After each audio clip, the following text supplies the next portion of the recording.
call. Mr. Goodman. Here. Mrs. Murphy. Here. Mr. Powell. Here. Mrs. Price. Here. Mrs. Reed. Here. Mrs. Wells. Here. And I'm Mike Klein. Next will be Pledge of Allegiance. Pledge of Allegiance. Pledge allegiance to the flag of the United States of America and to the republic for which it stands, one nation, under God, indivisible, with liberty and justice for all.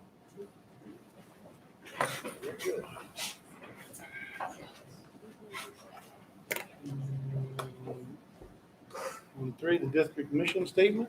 The mission of the Leavenworth Public Schools is to prepare every student for success in every classroom, every day. Okay. No scheduled patron input. I'd like to make a motion to adopt the agenda. Second. A motion to adopt the agenda by Mrs. Wells, second by Mrs. Murphy. All in favor? Aye. 7-0.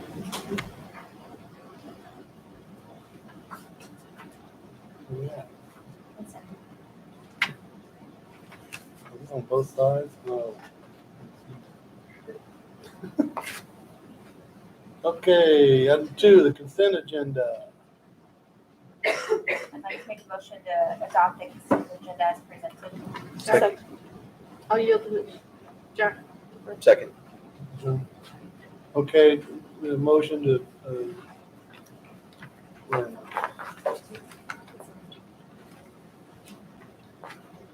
gift law. 2.2. Get a motion in a second. Yeah, I know. Oh, yeah, right here. So we got a motion by Ms. Wells, second by Mr. Goodman. All in favor? Aye. Okay, moving along here. Gift law. All in there, that's all in there. It's all consent. Treasury. Let me read that one. 4-1. All right, up first for you tonight is, Johnny, is going to be just you or both of you, but nonetheless, we got 2 individuals from Chartwell's here. They're going to have a short presentation. I just want to say in advance, thank you for the items that you saw as you came in the door. Just a short little a snack for folks that wanted to come in. And then there's a presentation they have for you here with regard to a student and parent survey that they took last week. Is that right? So with that, Johnny, I'll let you take it away. Good evening, ladies and gentlemen. Like Dr. mentioned, I'm Johnny Patwari. I'm a Director of Dining Services for us, the school district. I have Alicia here. She's my area manager. We have a Chartwells. I just wanted to share some updates and information, my experience and students' experience we had in this past 3 months when the school opened up. So a little bit about our team. So since we opened up, we had 2 promotions from, we had Peggy and Bree, who got promoted to be a manager in each of their schools in Henry Elementary, David Brewer. Since then, we had 3 new hires. I know we are a little bit struggling on our staffing, but we had 3 new hires. As of today, we have added 4 more individuals in each school. Wanted to share some shout out. I wanted to, from the behalf of full service, we want to give a shout out to our custodials and facility team. I think we have one of the best facility and custodial team in the district. And recently we had a inspection, and we passed with 0 citation, and custodials played a very big part of it. So big shout out to them. We added some recruiting programs, so we have some sign-on bonuses and referral bonuses going on for our new hires that we give to them. So that's kind of encouraging them to come on board with us. And we do a lot of trainings, and we get people on board and want to make sure they get the quality training to provide that service to students. Getting involved, so with us coming on board, we increased our menu options for every school between elementary, middle school, and high school. So increased entree options and side options as well. We have hosted various catering since we came on board, and with high satisfaction. Wanted to share some meal comparison from last year to this year. You'll see in August, there's just breakfast right here. So we had a jump of almost 2,000 plus students from last year to this year. So which is great, and we got some good feedback based on our survey. This is a lunch. To lunch, we had a bigger jump because we do have high participation during lunchtime.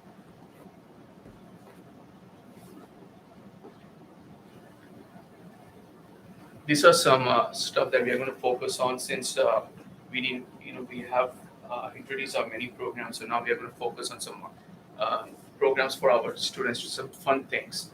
Cook-off, fun days where every week we'll have some fun items, fun menu items for the students. Mood Boost, it's a very cool program that we go through. It's a nutrition, information, plus some culinary innovation, encouraging, educating students on what they're eating and how it affects their mood. So that's some new stuff that we are going to bring on board. So district involvement, one good thing about with Chartwells is any big events or any kind of program that we do, we have some great talents in this district.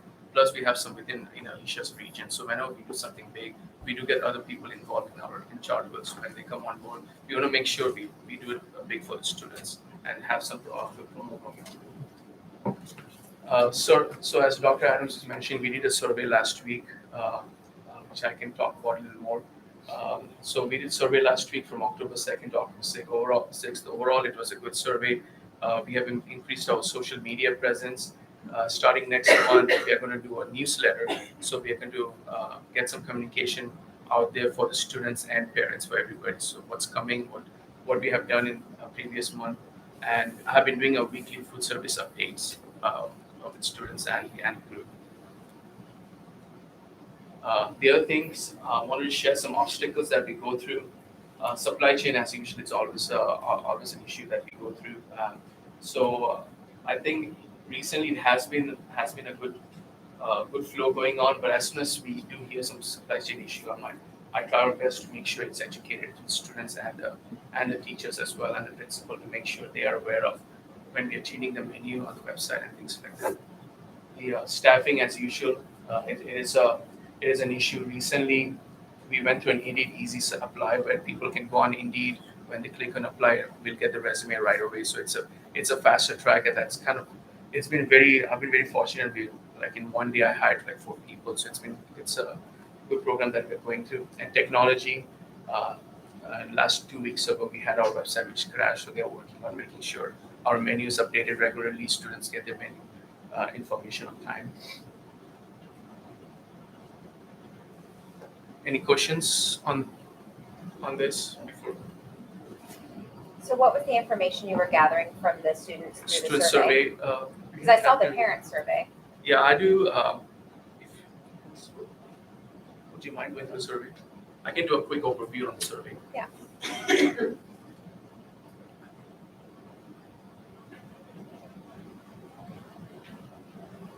So the objective of survey was to, our goal is to increase the participation, and we did a survey to see where are the opportunities to increase the participation.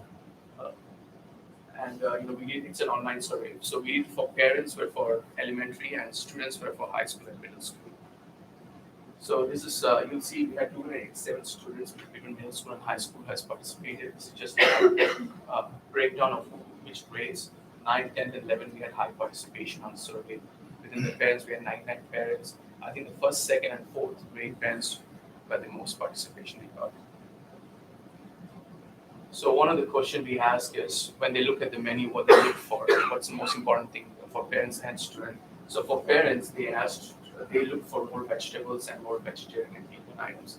And on students, they look for if we have enough protein, and they want to try something new. Whenever they go to school, they try something new. So I think we are in a good step right now. So this helped me. I'll go back to the manager and see where we can add, if we need to add more vegetables and fruits, if we have any opportunity to do that. So we did a survey just for breakfast. One question we asked them, in a normal week, how many days do they eat breakfast in a week? So you will see there's a lot of students said they never eat breakfast. And we had parents from elementary, they said they eat breakfast every day. And so we wanted to focus on the people who said never.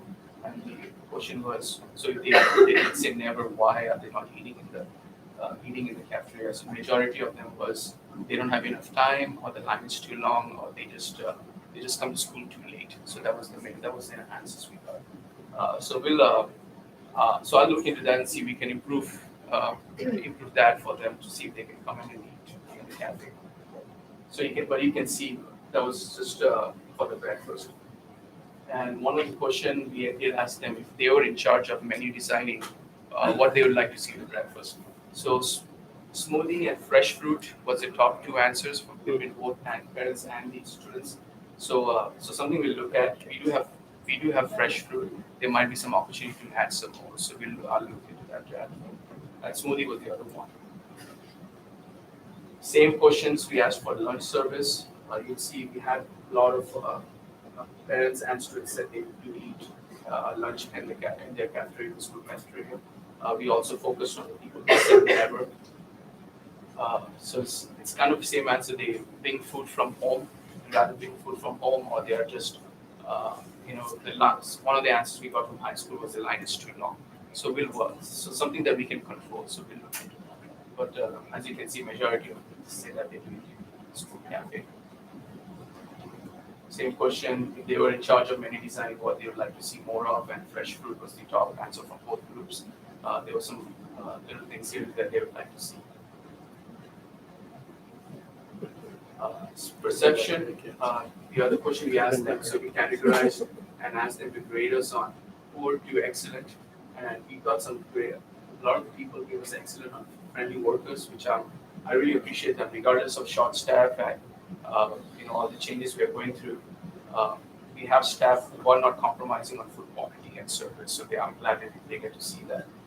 We got poor on learning about food, so when I dug into that, some students are asking for, they would like to see more nutrition information, or someone to see where do we source the food from. So I got some suggestions from the group about there are some opportunities for me to directly get involved with student in the meetings and stuff, like to get some more feedback, so if I can provide more information. Our newsletter is one of the steps that I'm going to take to add some information on that. So basically, that's a survey. Yes, sir. I know that we had done the grab bags, there's a school that my kids went to that for breakfast they did grab bags. Okay. Are we doing some program similar to that? Because that's where those kids that came late or walked in, grabbed the bag, went in, and it had certain things that wouldn't spoil, but Sure. kids would eat, based on your selection. And my grandkids loved it. I mean, it was, because I hate to say it, but my daughter always runs late, so they were always grab bag kids. I know one of the school we do grab bags. I might get with the managers and see if we can add that to the schools too. I have a question. Yes. One of the plans that we had initially had when we were refitting Lawson Elementary into the pre-K kindergarten center was part of the education of the children was for them to eat family style, so that they can learn table manner, sharing, and everything like that. Have we been able to incorporate that yet, or are they just getting a tray with their food on it? So I believe we did that last year. That's what I was told. We are working on it. I believe I was told in January we are going to do that family style. So it is in place. It's just I think there's some process that we need to go through, but we still have the plan in place. So currently we are doing the tray service, but we are going to work on that. Okay, thank you. That's a Lawson, you said, right? Yes. Lawson, yes. Yes. And it's not really a question, but I have a high schooler who loves the new lunch selections. Her only complaint is that she doesn't get to choose necessarily what she wants to eat based on what you guys are offering. She just goes through whatever line she can in order to be able to eat in a allotted amount of time. So Because of the long line. yeah, Yeah. but everything that she's had, she's loved, and she really likes the selections. So I know we added TVs in high school next to each line, so they can go to the website and see. Yeah. But I do agree on the long line too. But it's something that we're working on. Yeah, I've got nothing but compliments from my kids. They're like, this is like night and day, Dad. So much better than what we're doing before. Yeah. So I did have a question about the menu being posted on the Lawson website. When we tried to look, because my granddaughter, my daughter's daughter, we were looking to see what she was eating. She never could remember what she was eating, and there was nothing posted. It said it was not available. And I did ask the district, but I haven't gotten a reply back. It is corrected. We had a crash, our website crashed one, it was 2 days, and I just didn't pay attention, I wasn't aware, but as soon as it was brought to my attention, we got people in touch. Your menu should be on regular basis now. Okay, we saw it on all the other schools. We Sure. just couldn't find it on Lawson. Yeah, it's, I won't give you the right answer, but it got corrected. Okay, Yeah. thank you. I appreciate that.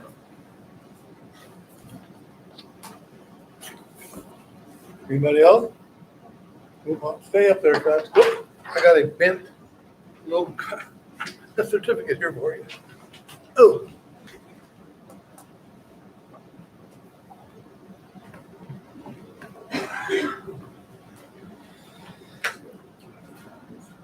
No, I don't need to be in a picture. Well, first I want to tell a little story real quick. When I first got on board, right for a lot of these kids that were born, I was on a committee, it was the nutrition and fitness committee. And I didn't get reelected the first time around, so when I went in the hospital. So it kind of died. But I'm just glad that we finally got somebody on board, because there's been a lot of issues over the years with the program. I'm working on the fitness program here pretty soon to get it rolling. I want every kid fit, I want every kid eating. And anyway, this recognition, this certificate of recognition, Leavenworth Unified School District, hereby presents the Leavenworth Unified Child Nutrition Department, aka Tommy, for dedication to providing excellent customer service and nourishing our students and best prepare them for success and increased access to a variety of breakfast and lunch options. Award on this 19th October 2023. I'm Michael Sargent, Calendar. Thank you so much.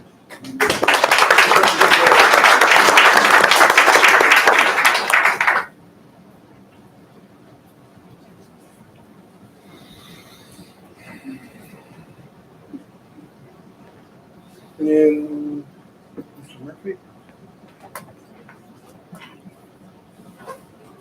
So Ms. Anstein? Yep, so up, recognition number 2 is LHS teacher Liz Anstein. And I think they have a short presentation here for you as well. One request, if you can, make sure you talk directly in that microphone, so pull it out if you need to, but we want to make Yes, sure. sir. There we go, much better. Thank you so much. Okay, well, good evening, everyone. Thank you, Dr. Adams, and the rest of the board for letting us present tonight. We are this year's DECA chapter.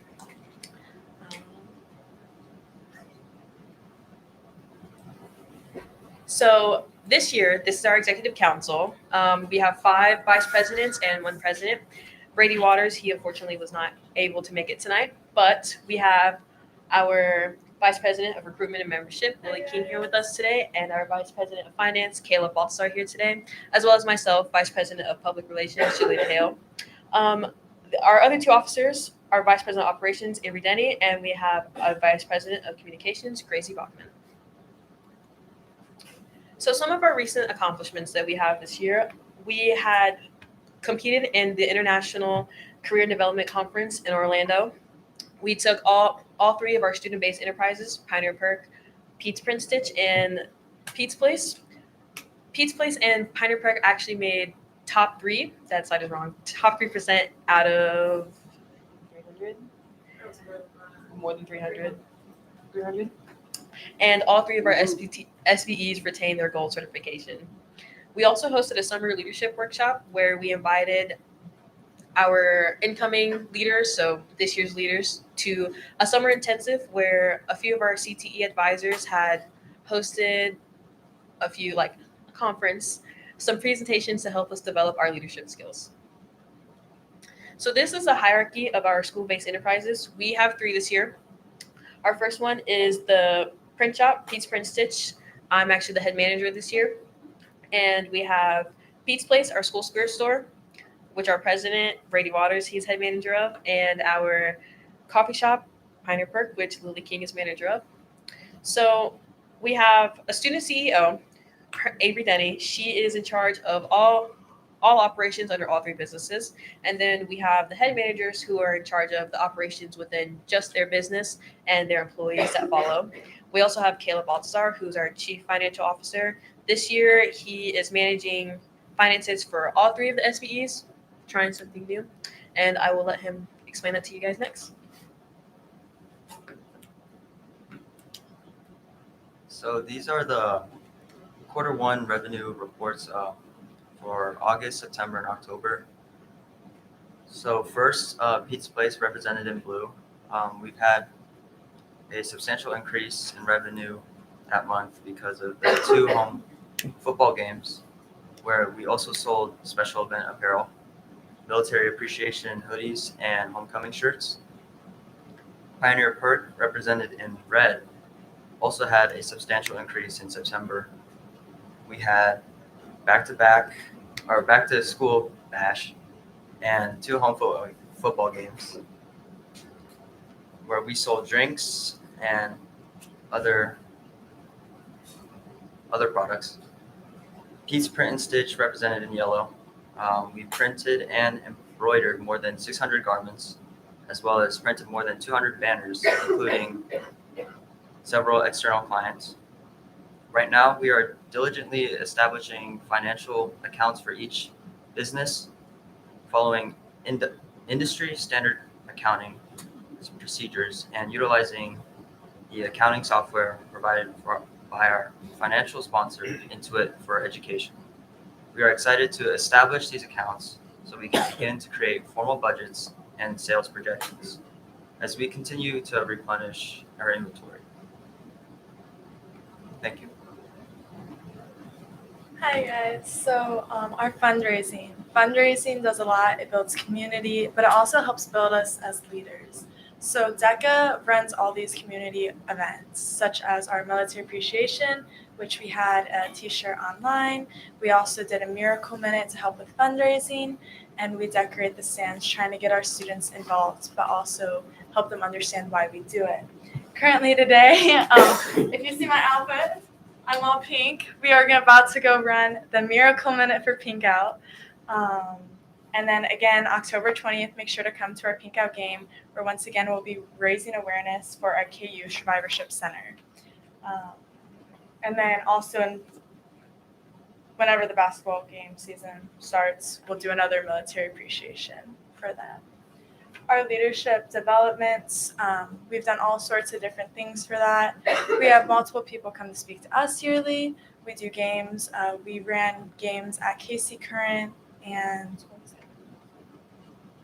Sporting KC. So both the men's and the women's soccer league, where we got the opportunity to go and raise money for our DECA chapter. Management experience, all the marketing to people learn how to run a business, which not many people get to do at many different schools.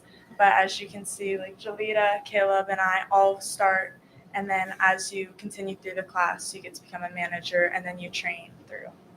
The Ultimate DECA Power Trip, we go, and we don't compete at this one, but we meet with all different types of leaders who teach us how to be better leaders and how to be better managers of our stores. And then the International Career Development Conference is once again, we travel and we learn how to become better leaders, and it helps prepare us for our future. So some of our upcoming DECA and student-based enterprise events are, we have our grand opening on November 15th. So we are working with the Chamber of Commerce, and they're giving us a really nice ribbon cutting for our print shop and our coffee shop. We have our DECA Power Trip coming up November 17th. We do leave the day before, but like Lily had said, it is just a conference that we go to. We learn from a lot of different financial and business leaders from across the nation. They'll come and they will speak to us in the conference. Our state competition is March 3rd through March 5th, where we go to, after we do our local competitions, if we advance, we make it to state, and from there we would make it to ICDC, which is nationals, but more like internationals, because we compete with students from all across the globe. We are planning to open some new SBEs. So one of ours is we're hoping to expand Pioneer Perk to a downtown area. And we're also working on a bank for the students here at the high school. But that is the end of our presentation. Are there any questions from you guys? Do you know the time for the ribbon cutting on November 15th? I'm sure. I think it's at noon, but I'm not sure. I can get back to you on that. Thank you.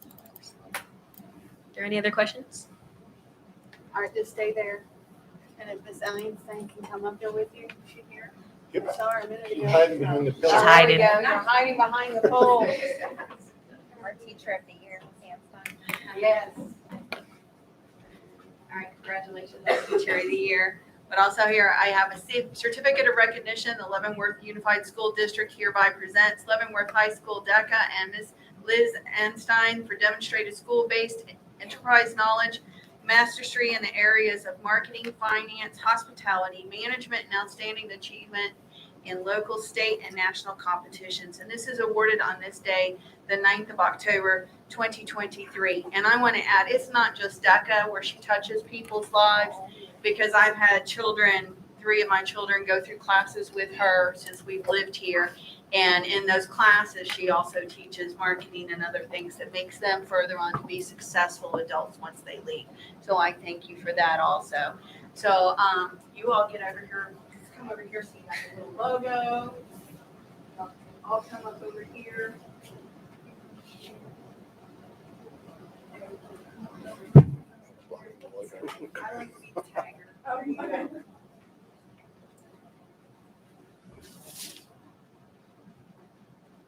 Thank you.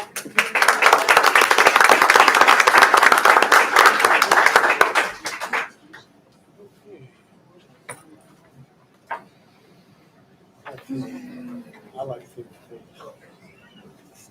Oh, Billy. Liz. Thank you. I love you. Pardon me? There's a few things left to do. We're not done. We'll be around. We got the pink one. All right, moving right along to item 5 is the Leavenworth High School building report. As you will see on your agenda, up next is the building report, where we're going to do it a little untraditionally here. Instead of a presentation in this room, we think there'd be great value in Mr. Vanek taking you on a walking tour, where he's going to hit some high points. And I want to welcome anybody in the audience to join us as well. So, Mr. Vanek, if you're ready, we'll let you get it started.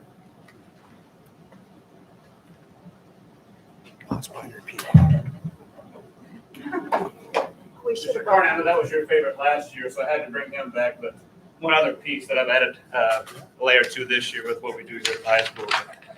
Before I get started, first of all, James Bennett, thank you all for giving me an opportunity. Thank you to the board. Thank you, Dr. Adams. Thank you, community, for coming out tonight. Appreciate the opportunity to speak to you all this evening about some of the things here at Leavenworth High School. Before I get going into my presentation, I want to thank, I know Johnny just stepped out, but Chartwell's is unbelievable. I know we talked about the long lines. This year, they're serving over 1,000 meals per day. Last year, they were under 450 per day. So there's the difference and disparity that probably you don't see, other than maybe the complaint about the long lines. They're more than double the number of meals on a daily basis. So it's pretty phenomenal what they're doing and getting those things all done. Also, thank you for taking the time to recognize our DECA program, because they do a lot of great things in our school here. So we're the first high school in Kansas. We're first, all we do, I'm going to give you a little quick overview before we hit those hallways, like Dr. Adams alluded to. My administrative team has not changed much this year from last year. One new person is Mr. Chuck Mann, who has joined our team, but everybody else is still in place and still back from last year. And I believe that makes a lot of continuity, and we're a pretty good, solid team here at the high school. Our focus is still the 3 A's. Those are the things that we still believe are valuable and important for kids to focus on every day and try to improve upon. Those 3 A's, as you see there, are attendance, attitude, and academics. Some data that we have back, the state of Kansas doesn't release, unfortunately, all their data until usually end of October and November. So we haven't gotten everything back yet, but some things we do have back I want to highlight before we go on that walk is our state assessment data from last year. There's a lot of rumors out there and sometimes some untruths, but I want to make sure those things are clear here tonight with the data that we have at the high school level anyway. Last year, language arts, grade 10, took those assessments, and as you can see, we're the lineup at the top in green, and the state is actually one at the bottom. As you can see, the numbers, we beat the state. Our language arts team exceeded the state scores. So something I want to highlight for them and highlight for our school.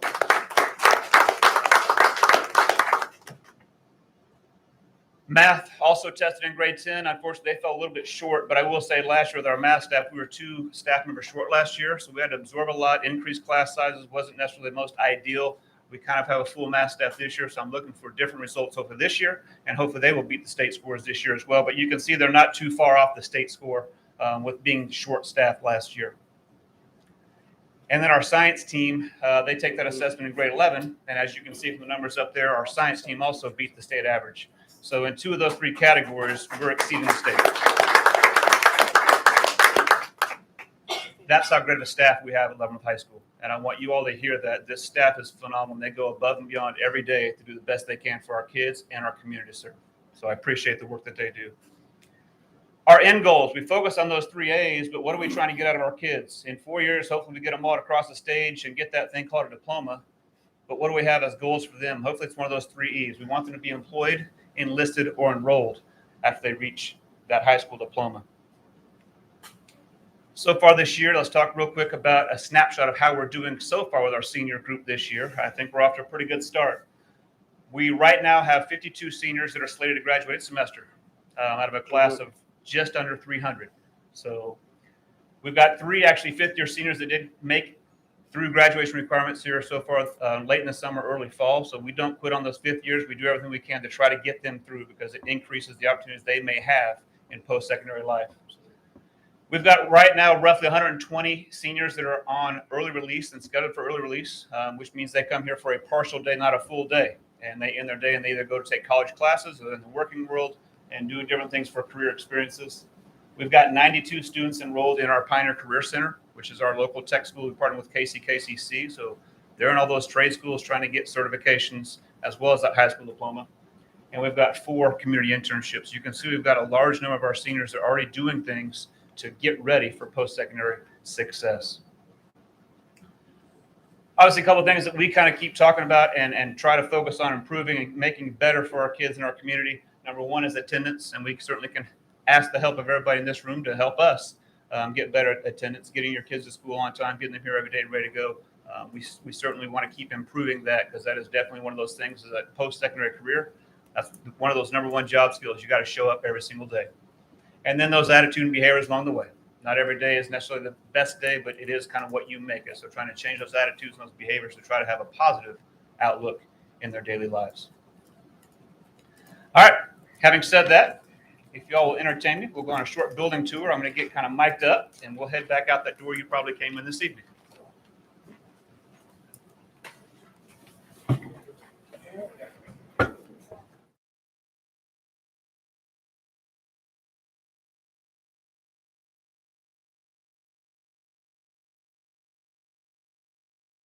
Mr. Carney.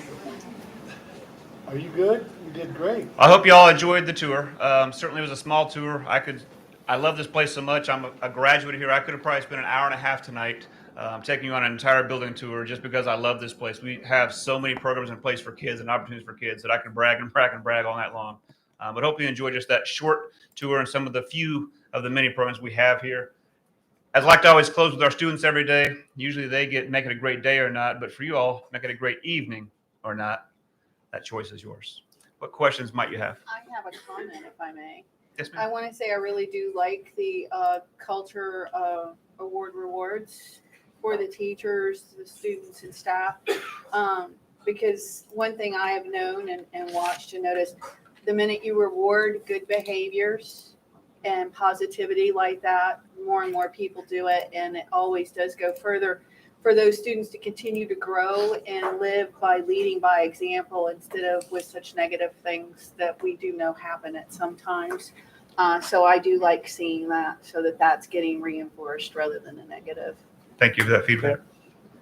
James, I'd like to also make a comment that, we talked about the staff as far as our educational staff, but you look at the size of this building and how often it's been modified and changed, and look at these floors and look at the area that you walk through. It was impeccable. I mean, we've been into schools that are just a wreck, and that goes back to the staff that you have here also on the maintenance and support side. And so I just applaud them as well, because that tells the kids that what they're important because of the quality of the environment that they come to school in every day. So I would ask that you tell them thank you. It really showed tonight. and we appreciate it. You know, when we had COVID, if you were in this building anytime during COVID, you saw a couple key staff people that were dedicated to spraying doors and wiping contact areas, and it was almost a religious zeal for them, and that just shows the quality of people that you got, as well as our educational staff, and I thank them all. Well, I'll echo that, and I'll recognize a couple of those individuals because they're with us tonight. They have as much pride as me because they're also Leavenworth High School graduates. Mr. Dedeke is our director. He does a great job of taking care of all of our buildings. But then Matt Bartok is our lead custodian out sitting back in the back who takes care of our buildings. So they do great work, and they're always. Get a big bow. There you go. They do great work, but anytime I need something, I can call either one of those two guys, and they're there to figure out what we can do to get that problem solved and get it fixed for the benefit of kids. Thank you. Great job. Keep it up. Thank you all. Appreciate the time tonight. Thank you, Mr. Vanek. Okay, moving along to item 6, consideration of capital outlay purchases. Who's that looking at? Yep. You've got 2 under section 6. 6.1 is regarding the Nettie Hartnett roof replacement. So Mr. Dedeke will take it away. Good evening. I provided the board a summary of the Nettie Hartnett roof replacement. At this time, I'd take any questions you have. I'm happy to summarize again for the public what we're doing. Any direction? So I guess So is this is part of the roof? Correct. So Nettie Hartnett roof. I'll give you a brief summary. The roof is over 30 years old. It is a limited access roof. So this is a 3-story building. Limited access, no equipment up there. It has a good pitch for a flat roof, what we call a low slope roof. It is aging, and because of the age, the material is becoming fragile. So the natural movement of the roof, the substructure, is causing it to rip. Over the past probably 3 or 4 years, we have continuously been patching and patching and patching, effectively chasing leaks. So it's been on our radar. If we continue to be there or not, we still need to take care of it. It is a historic property. So what we are looking at is one of our least expensive roof options. It is still a Trimco product, so staying within the realm of warranty that we've maintained for over 20 years. We would be purchasing the material directly through AEPA, which is a Greenbush cooperative. Then we bid out the labor to install that roof. We sent it to 4 reputable bidders. All of them are capable and certified to put this type of material on. We received those back, and the lowest responsible bid, was American Roofing, who is a local Leavenworth company, has been a good supporter for us. Yep. The other companies have also done work for us over the years. Just this was how this bid came out. They bid the labor at $211,973. In that pre-bid, they did have a square footage cost for wet insulation. So part of the process is also that we evaluate that with another party. They came in and found about 100 square feet of wet insulation. So we multiplied the 100 by that $1,350 per square foot. And we're going to add an additional $1,350 to the pre-bid or low bid base amount. That gives us the total of $213,323 in the labor portion of the bid. We add that again to the $152,726.95 material cost, and that would give us a total of $366,049.95 to put on a TPO single ply roof onto Nettie Hartnett. What's the warranty on that? That should be a 25-year. I can double check and get back to you, but it's a 20 or 25-year on that. I'll check back at the end. I can find out by the end of the meeting. Matt, when do you anticipate installation of it? Honestly, we would like to try, if it is approved tonight, the anticipated start date would be before November 1st. It would be dependent on delivery of materials.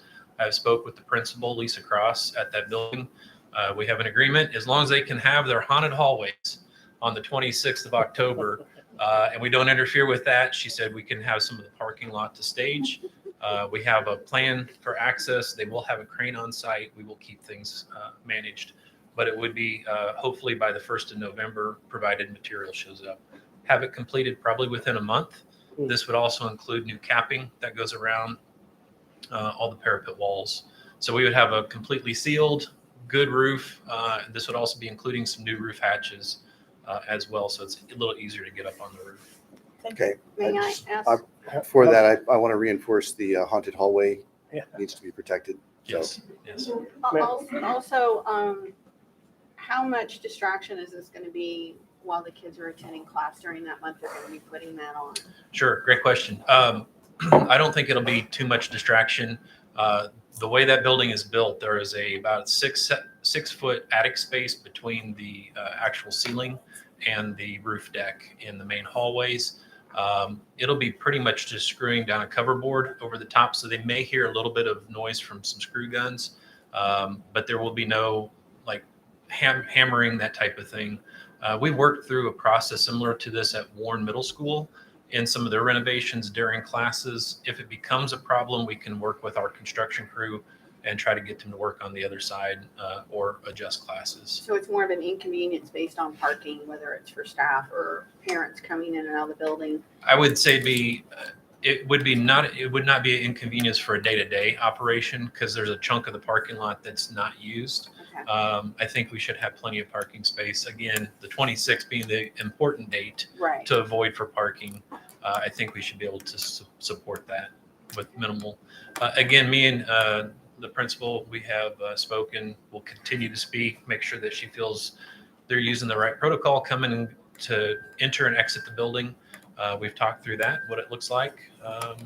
Once the construction crew's on the roof, they're going to be up there for pretty much most of the day. They'll take all the essentials up with them, be there till the end of the shift, and then come back down. Matt, since you do have the space, I'm assuming you guys have done a pretty good evaluation of the deck. Are we comfortable that we're not going to have any surprises underneath the old roof based upon what you're able to see? From what we can tell, yes, I think we should be in good shape. That's what we did. They did a device to it's a radiation device to see what's in the substrate. That's how they discovered the 100 square feet of water. Typically, you can use a thermal. This one, because it had a reflective coating on it, they had to do the other style. So unless we get into some rotten wood, but again, this being 100-year-old building now this year. So that's the first thing to recognize. It's 100 years old this year. It's in great shape, and it is a wood substructure, and it has good water flow to a few drains that are on the roof. So I don't anticipate a bunch of rotten wood or anything. Sidelined to the topic of replacing this roof and us getting ready to hit its 100th anniversary, have we thought about doing a rededication for the building for its 100th anniversary of being in existence? Sorry, was that directed to me? Sorry. Yeah. We have not, but certainly can. Dr. Yes. Redelberger is jumping up, so. Yes. Oh, I He jumped didn't mean to steal it. No, that's okay. Actually, Lisa Cross has been talking about this and working with different departments within the district to get something to recognize that 100th year. So, Okay. Yep. Thank you. Hey, Matt, were all the bidders going to use Trimco products? Yes. We were going to purchase. We would purchase the material. Okay. So they will use our material. So we don't pay a markup on the material by buying it through a co-op. So every bidder had to be capable of putting down the Trimco product and meet their specifications. so we're buying the material separate. Have we been watching prices on that particular material? Is it going up, going down?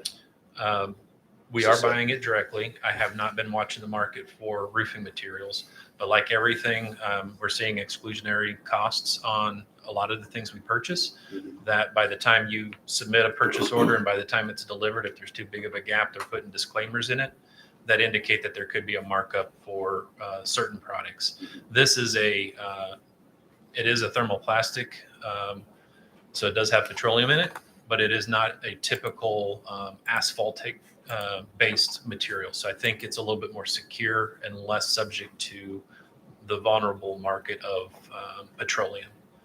So I don't have a direct answer for you as far as I've watched it and it's gone up or down. I think it's a pretty stable cost, but Mr. President, I move that we accept the Nitty Hartnett roof replacement recommendation of $366,049.95. Second. Sorry. When ready. We got a motion by Mr. Powell to accept the bid and seconded by Mrs. Murphy. All in favor? Looks like 7-0 to me. Moving right along, are you staying up there? I'm going to stay up here. Before Matt moves away, I would like to comment that we've discussed this roof for several months now, and it was starting out at $500,000.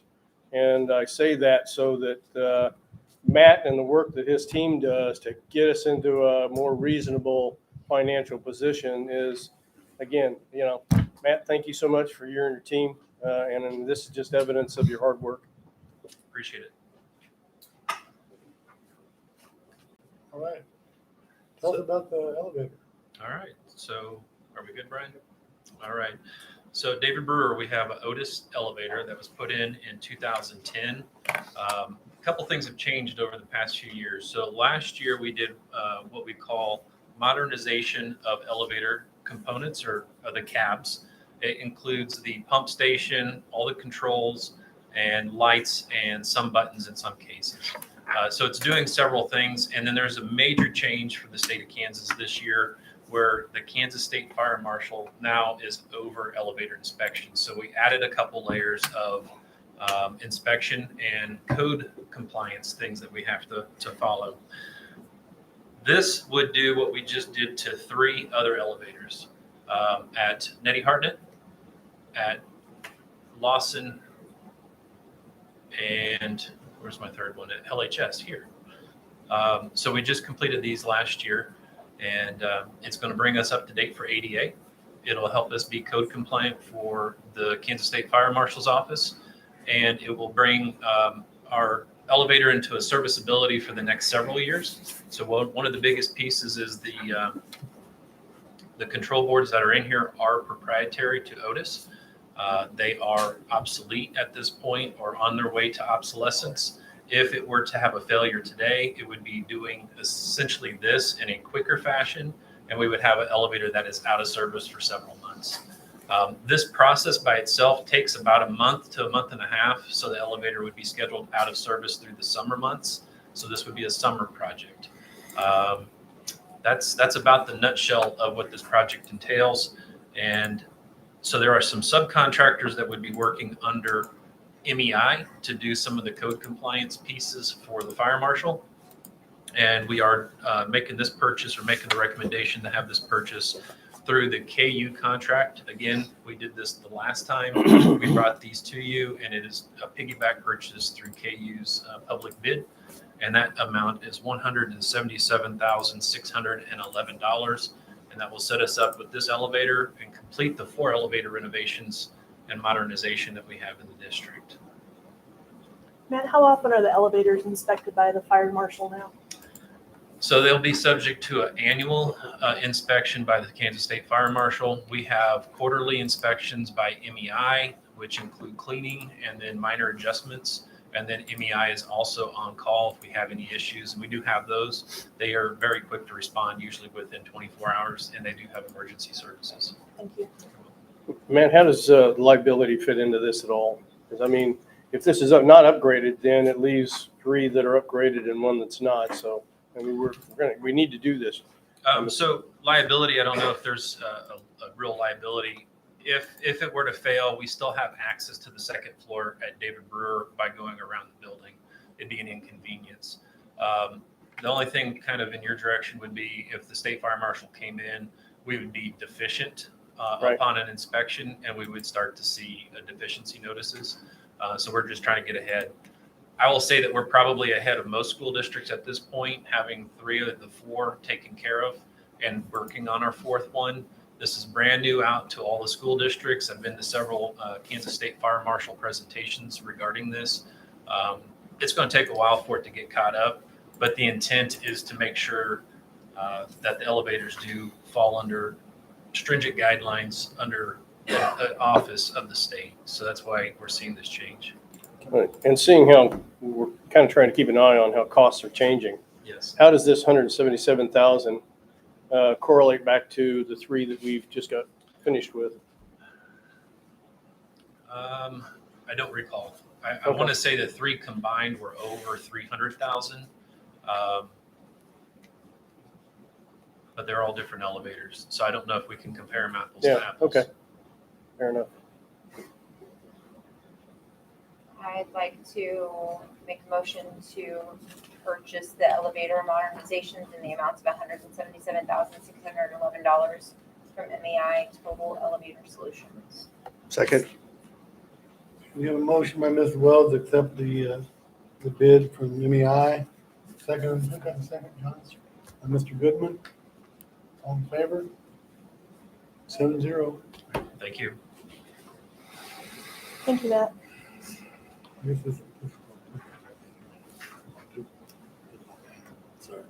So number 7. So item 7 is just informational in nature, but again, it's a reminder, if you are interested in the NSBA annual conference that will be held in New Orleans. So NSBA again is the National School Boards Association. Dates are April 5th through the 8th, 2024, and you are to contact Brenda if you're interested in attending. We are trying to realize the discounts for early bird registration and otherwise. So happy to take any questions, but just a reminder. Is the district presenting at nationals? We are not that I'm aware of. Okay. Good. We'll move on to number 8, enrollment update. Who's handling that, Andy? Yep. So this is your update that I believe has occurred probably the same school month each year. As you're well aware, we count all of the kids annually on or about September the 20th.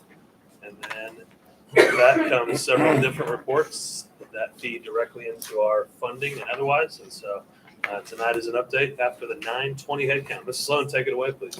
Yes, I would like to share with you our enrollment for this year. It is head count. It is based off of September 20th of this year. And so it's just a snapshot. So it's the information is only as good as that at that time when I took a snapshot of the enrollment. So it is subject to, and it is only head count, not full-time equivalent as we go through this. So Miss Beth in the spring, we'll have our audit through KSDE, and then it'll be more exact with regards to funding. So unfortunately, I have to report to you that our enrollment is down 124 students. We have, over the last 5 years, our enrollment has been declining at a rate of 74 students per year. So we're down 370 students over the last 5 years. On a positive note, we're down in every building. However, the high school is up 47 students. So as you see in the presentation, all of our buildings have a decline in enrollment.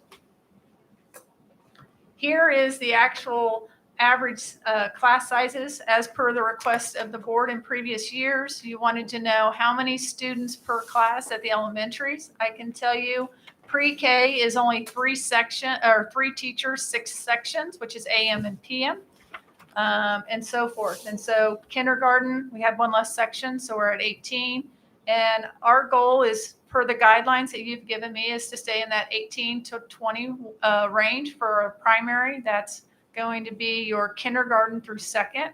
And then for 3rd and above, we try to stay in that 20 to 25 range. We really try to focus on the 23 being our cap, but you can see we have a couple grades, classes that are a little bit higher. Here in our district, we only have 3 elementaries that have the same makeup. So David Brewer, Anthony, and Henry all have grades 1st through 4th. So we can only have in-district transfers at those 3 schools. So this year we had 95 in-district transfers. That equates to roughly 4 classes that moved within. Most of the time, the requests are mainly, honestly, for childcare for grandparents, daycare, things of that nature, is when we have those in-district transfers. Or if they would purchase a home and their kids have gone to David Brewer for the last 2 years and they want to finish, their enrollment in David Brewer, we will allow them to finish. It's all based off of if we have room within the classrooms, each class. This is our 5-year trend. I believe it was Mr. Powell maybe asked for this. I'm going to give you with regards to out of district, but this is actually trends across our out of district transfers. You'll see we have 149 out of district transfers. I will tell you 85% is secondary. 85% specifically is the high school, 5% is the Warren campus, or that's grades 5 through 8. So 90% of all of our out of district transfers are at the secondary level. Okay. And in order to be a non-resident student, you live outside of our district, our school boundary. So we just talked about in district, the 3 elementaries. You are out of district is outside of our boundaries. So breaking that down just a little bit more, our elementary out of district, we had 10. We had 10 this year, and you can see there where they came from, predominantly at the Lansing Elementary, and then followed by, we had 1 from Fort Leavenworth, and then 1 was from other. Secondary out of district transfers, we had 127, obviously at the high school. You can see that has gone as high as 181 back in 18-19 school year, and this year we're at 127. So it does fluctuate, but on average, you're around the 120, 125 mark, just at the secondary level, high school specifically. Where did the out of district transfers come from? The secondary out of district for, you can see this is just the Warren campus on the top table, and then we have the high school on the bottom. Predominantly, again, it's going to be Lansing as far as out of district for the high school, as well as for the Warren campus, followed by Fort Leavenworth. When I mentioned Fort Leavenworth, they are our students grades 10 through 12. 9th grade, they have their own Patton Junior High. And so a lot of our students that are going to be here more than 1 year will choose to come to the high school, and or they choose because of the options that we have as far as activities, sports, clubs, and of course our JROTC program. This is just a little bit more about the secondary, specifically to the high school. Because this is head count only, I wanted to kind of break it down even more. You can see how many of our students are actually coming just for JROTC. This year we have 22 from the various schools. And as always requested by Mr. Carney and other board members, this is a breakdown of our Pioneer Career Center. I'm happy to report that that number is up. I do want to note that they're on the top table, you'll see fall, spring. You could have duplicates there. You can have a student that's enrolled both in the fall and spring, or you could have a student only enrolled in one or the other, depending on their caseload. You can see as a focus, this has not changed for some time. The preference or the highest attendance enrollment is the culinary arts and then the CNA. Student source as far as new and returning. We have 632 brand new to USD 453. As Dr. Adams kind of reminded us as we were reviewing this this morning, that's basically if I'm not mistaken, Dr. Adams, did you say that equates to a 5A high school or 3A, excuse me, a 3A high school of brand new to our district. And then, of course, returning, we have 2,858 students returning. Questions on enrollment? So the very first slide that you showed, the Lawson the 3-year program, why are our numbers so small? So those come from our community. So I can't speak as to why we don't have more participating. Ms. Harville, do you have any additional information? The only thing that we can think of is, and based off of the reports that I've been running, is that we have less interest from the community in getting services. We'll have kids that qualify, and then they decide that it's not convenient to bring them for their speech services or those types of things. And then those kids resurface back when they get to pre-K at-risk age 4, or when they get to kindergarten, then those kids resurface. Yeah, this doesn't show the pre-K, I don't think, on here, does it? It does. Actually, they're your Different slide. four-year-old. So I guess the question just directly is, are we seeing fewer of the pre-K? Our pre-K, if we have 3 sections. Previously, we had 4 sections, so we're down 1 section. But we're still servicing all of our students that did apply. Our pre-K, it does require, it's at risk, so you do have to qualify. But we took all the students that could qualify. Because the pre-K is up 27 students this year, right? That's what I'm It trying to is, figure it out. is up, yes. Okay. Thank you. Dr. Varvel. Yep. Why don't you talk a little bit about what qualifies a student to be able to attend at both the 3-year-old, 4-year-old, ECU, et cetera, please? Sure. So in order to qualify for that 3-year-old status, the student would have to qualify as a student with special needs. So that would come from either Tiny K referrals or your Count Your Kid In, or just community referrals of students that they have concerns with. The students would go through a special education evaluation, and then students who are identified as a student with a disability then will qualify for those services. And so that's where that 3-year-old column comes from. So then when they move into that 4-year-old column, then you're combining our special ed identifieds or our early childhood special ed along with at-risk side by side. So we used to have peer models in the 3-year-old program. Do we still have that as well? Yes, so we still have peer models. In fact, I just accepted another one today. I believe we are at around 5 to 6 peer models this year that we've floated in between the 3 and 4-year-old program. So typically, in order to qualify for that, we have to A, have the slots available, and then 2, that we do a Count Your Kid In screening to make sure that there's no deficits, and if that child tests well within that, then they qualify for that at-risk programming, or that peer model. The other thing I just wanted to mention too is that 3-year-old number grows throughout the year. So we start off, typically every year we start off pretty low, and then we see that number grow throughout the year, depending on the number of Tiny K referrals and Count Your Kid In referrals that we get. Dr. Barber, what's the typical, keeping that in mind, what's the typical growth over a year? The typical growth depends on the year. Some years we get anywhere between 30 to 50 referrals. We've had as many as 100 referrals and evaluations. I believe I'd have to double check our numbers, but we were sitting at around 80 evaluations this last year. Okay, thank you. Yeah, you're welcome. And I'll say out of those referrals that we get between Tiny K and Count Your Kid In, usually at least 90 to 95% of those kids do end up qualifying. I just want to comment about, I think a big part of the problem with our numbers is Leavenworth is not growing. If you talk to realtors in town, they're not building any new houses, not very many. So everything's going to Baser, south. And I think that's impacting the numbers really a lot. I would agree, and also I always give the description, we're landlocked. Yeah. We've got the east is the river, to the south is Lansing, to the north is Fort Leavenworth, and the only way that we can grow is truly to the west. It's no growth. So, And then we have that whole section that's Leavenworth addresses, but it's still Lansing School District. any other questions regarding enrollment? I think we ought to have to take it back. Oh, I've been talking to people. It'd be pretty easy to draw a white line down the middle. We just don't want another bloody border So- war. While she's preparing for, I think it's item 9, if I'm not mistaken, which is directly related to this, just know that we're going to go through then several processes, including an audit with the state. So this is very much preliminary in nature.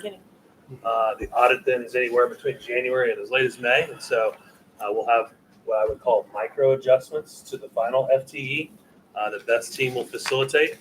But the number you saw on the screen tonight will directly impact funding as early as next year and potentially for the next 2 years. So remember, in our finance formula, we are living off of the highest of the first or second preceding year. So just suffice it to say that the loss of enrollment is certainly at the top of our list of concerns as relates to that loss of funding. So with that, that ushers in item 9, which is directly related to enrollment and specifically out of district enrollment, or I guess what we're calling non-resident students. So Amy, take it away. Yes, so last month, Dr. Adams shared with you, just kind of gave you an overview that this would be coming and kind of explained what the new state requirement was. And so what I've just shared with you is a physical copy of the JBCC, just because of the parameters that you guys are kind of restricted. Some of you do have your devices, some do not. Thought it might be helpful for you to follow along as I kind of talk about this new policy.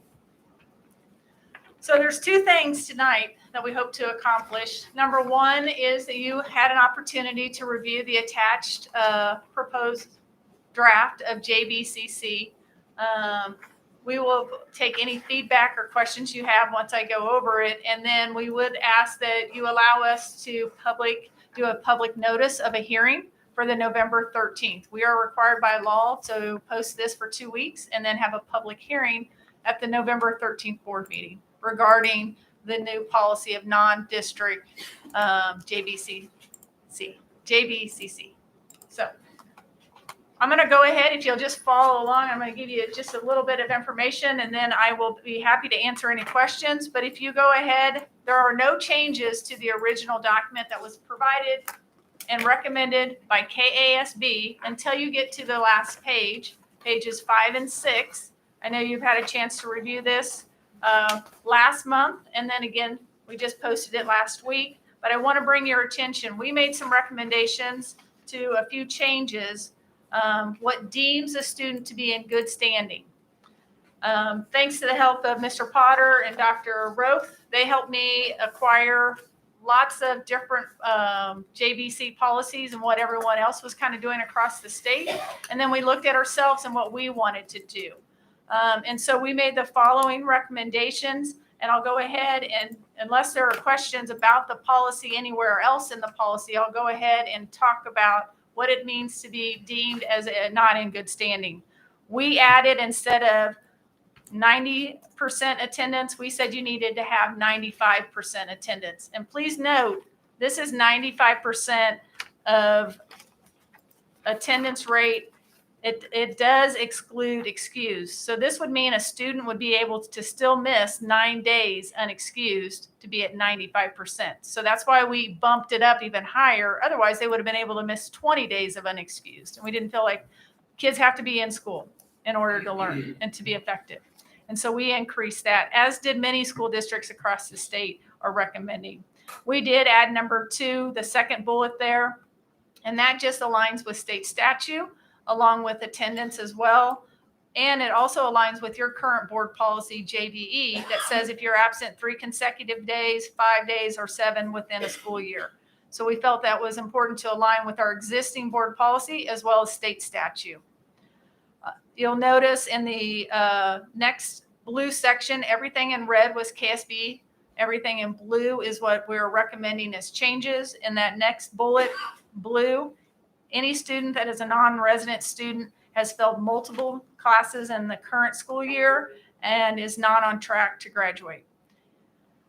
We wanted something in there regarding academics in order for students to, if they're going to come to Leavenworth Public Schools, our focus is academics. We want our students that are coming into our district to also have that focus. If you notice, there was nothing in the KSB recommendation, so that's why we added that. It does give us a little bit of gratitude as far as being able to allow a student might be struggling in one area, but they still have to be on target in order to graduate. Are there built-in like quarterly checks or what? They would follow the same guidelines as far as CASHA if they're participating in activities. At the end, this will give us the autonomy at the end of the quarter or end of the semester to allow us, because Dr. Adams will assign somebody from the district office to evaluate everyone who is on a non-district, out-of-district transfer. We'll have to evaluate those. So then at that time, they can go all throughout the school year though. And then of course, the next one, we just moved one of the bullets so it would be aligned closer to the discipline. So you see that next one crossed out. I just moved it down. But if you turn over to your next page, you'll see they were recommending that a student could have multiple out-of-school suspensions. We added language in the area of discipline where the student has had 3 or more in-school suspensions or 2 or more out-of-school suspensions. Still allows a student, if they make a mistake, that's okay. But if they make multiple mistakes or anything that is of more, which would result in 2 or more out of school, then they would not be allowed to return. And then finally, With the suspensions, the students, that last bullet you'll see is just where we moved from the previous page as far as the order. Something I want to go back to two questions that were back last month. The first one was from Mr. Powell regarding the priority list. The question, Dr. Adams asked that I go back and review and make sure I answer all the questions. And there were two that stood out, one from Mrs. Murphy and one from Mr. Powell. The priority list, that allows those students to be selected prior to the lottery. And that was your question, Mrs. Murphy. With regards to the priority list, those students would be selected first. They would take any open seats. Then the lottery would begin afterwards. Any student that is on a out-of-district transfer, they only have to fill out the application once. And as long as they're in good standing, they will not have to fill out the application again. Currently, you have to fill out one every year. Once you are on a non-district or non-resident out-of-district transfer, you are automatically our student until you graduate. So there's a simplicity for the families who fill it out, as long as they remain in good standing. Questions about the policy? Yes. I think that the question still is out there about the rank ordering of the list of who gets chosen. Because when we have students that come from in the district, we have to accept them. Mm-hmm. But there's a finite quantity. You know, the good news would be is if we completely had more requests to transfer here than we actually had slots. So let's assume that. Okay, if a student submits it on one day and a student submits it a month later, which of the two do you consider? It's a finite requirement here. And so the way that this is written right now, we have no way to turn to a parent and go, well, they filed theirs first, or theirs was from last year, it carried over. We don't have anything in here that qualifies that. And as a parent, I would be a little upset if someone got chosen ahead of me, but I was filing from last year, if you follow my drift. We really haven't established anything in here that qualifies that. Actually, I believe there is. Maybe I can answer this. So June 1st through the 30th is when you actually put in your application. Then it's truly a lottery. So it doesn't matter if you submitted it June, anytime within that time period. Then we select all of our open seats that are available. I'm talking about the non-lottery, because I'm sorry. Okay. That was really where the question came. So the non-lottery, if you turn, actually, I think I can identify exactly where you're talking about. I'm going to go to, for those of you that are following along. Page 4. Is it page 4? Or the back of the second page, however you want to look at it. Starts with the words any sibling. Okay. Yep. So under the non-resident student continued enrollment, is that what you're referencing? Are you referencing the priority list? Those who are not competitively having to go through the lottery. So that is your priority list, and your priority list is actually on the second page, and I'll flip over open seats without a necessity to be selected through the open seat lottery. So it clearly states that they get selected first. But if you have 19 slots, that's all that we have, and you have 20 that are don't have to go into through the selection process, you still have one student. You've got to figure out which one doesn't get to be enrolled. Right. And that's all I'm getting at is if we just had a simple statement in here that said that the selection process is by order of when the application was submitted, we're done. We're pretty close to done. You might have to wordsmith some of it, but you just have to, it just would seem that there has to be some kind of process in here where a parent would have an idea of, okay, well, we got to get our stuff in because, et cetera. So it'd be great if we fill all of our slots. It means that we're doing the right thing, but maybe we won't see this for years, but I think that it's a Let us work and see if we need to add a sentence to that. That part of this tonight is truly listening to you guys as far as your review, if there's anything that we need to change. And then if we can add any language that you're describing, and then we'll get it back out to you in the BOE FYI and then have it ready for you for the next meeting. I think it's a simple fix, but it's going to happen to us. Okay. But you understood though, the priority automatically gets selected. They Yeah. don't even go into the lottery. Yeah, They're it's- selected. They take the open seats first It's and then the lottery. It's inside that subgroup. Yep. Okay. Thank you. Questions about the actual or any other suggestions for the actual language that we have provided other than what Mr. Powell has asked that we come back with? Okay. So the next thing I just want to kind of remind you as far as next steps, what we will do, we've already started working. We've involved our building administration at every level. We'll continue to involve all of our administrators throughout the district as well as the district office. We will come back and we will provide, hopefully after the first of the year, once we kind of have a good count and we know where we're at, we'll go and we'll give you, as I believe it was Mrs. Murphy requested before the May. Hopefully it will be April for sure. But we'll be providing you with the capacity for the district, and it will not be square footage capacity. It will be instructional capacity. Matt has already gone through and accounted only classrooms where students are actually in the room learning. So that number will be a little bit different than your capacity as far as the architecture. Okay. Then we'll probably, we will have the number of students expected to return, because we will survey our families and our students to make sure we have a good, hopefully solid number as best we can. And then we'll follow up with the number of open seats exactly by building and by grade level. And what about when we have the staffing shortages Yeah. and we don't have the staff to be in the classrooms that we have available? So that is something that we're working, is an issue right now. We will base it off of what we believe, based off of our current policy as far as resignations and our current staffing. Yep. So we'll have to base it off of the spring, what we have as far as staffing and who we know is returning. And is it possible that we can not accept any out of district students if our current staff load is exceeding what we consider our educational capacity? Yeah, so we'll come back with some guidelines and then hopefully get your approval. But yes, if we're like, for example, we're already over at David Brewer in 2 different grades, so we would not have any open seats. At our early education center, we're higher than what we want to be and what you've given us direction. So we would not have any out of district or non-resident open seats at that time. Yeah, I know we've given you guidelines Yes. on, and you spoke to them earlier. Yep. On what we want in our grades by levels. Yes, sir. Do we have that formulated anywhere in our policy?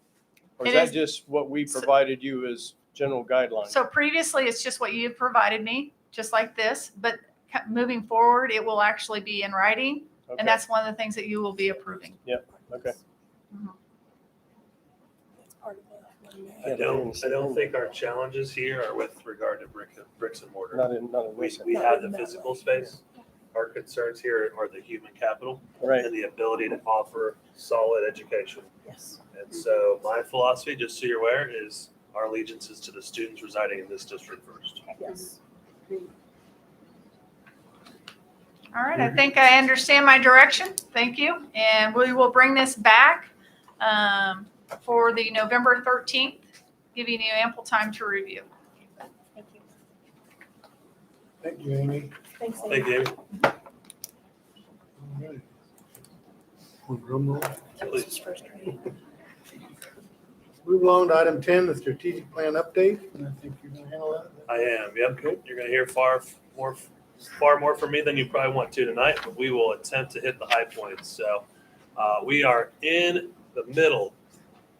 Do we need a motion to have the hearing, the notice of the hearing? Oh, notice of the hearing. Yes. Sorry.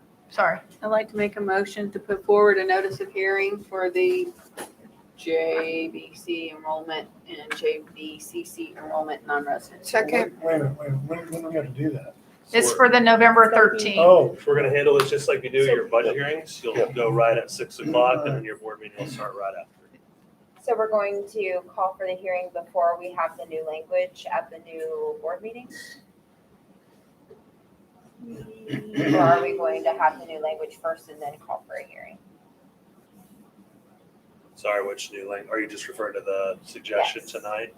we could probably have that to you by the end of the week. Is your concern just having it before the board meeting or having the hearing that night? Making sure I'm understanding your concern. If we post it publicly, we're saying this is going to be the wording. Correct. So we should get all of our little ducks in a row before we post it. Because do we not print Right. this? Do we not issue this as the statement that's being put forth for that? So we or can is it just- actually push it back to the December. Yep. If you would like, and then have the final draft for next month and then do the hearing at the December if you would like. Or Is that if the January timeline one, of then trying we're to get good. this all done would be, we could always call a special meeting. We have until the end of this, until Calendar year. December's board meeting, so we have a little cushion, so we You have can, 2 opportunities left Mhm. on the Yes. schedule. so we'll bring the draft back to you for November and then do the notice of hearing in December. Am I correct?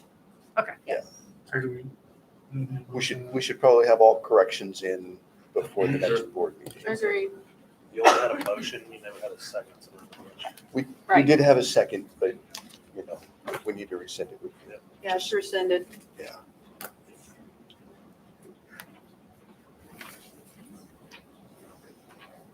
Okay, so somebody want to make a motion? We I don't don't- need to, we it's don't need tabled one. We until don't. next That's what I month. just asked. Yeah, I said it was Yep. rescinded. I heard that, okay. Yep, Go on. no motion needed. All right, Back to the strategic plan. All right, where were we? Number 10. Strategic plan. I just want to say thank you to all of those that have had input in some regard. Several of those are probably in this room. But we are in the throes of the final, hopefully, draft.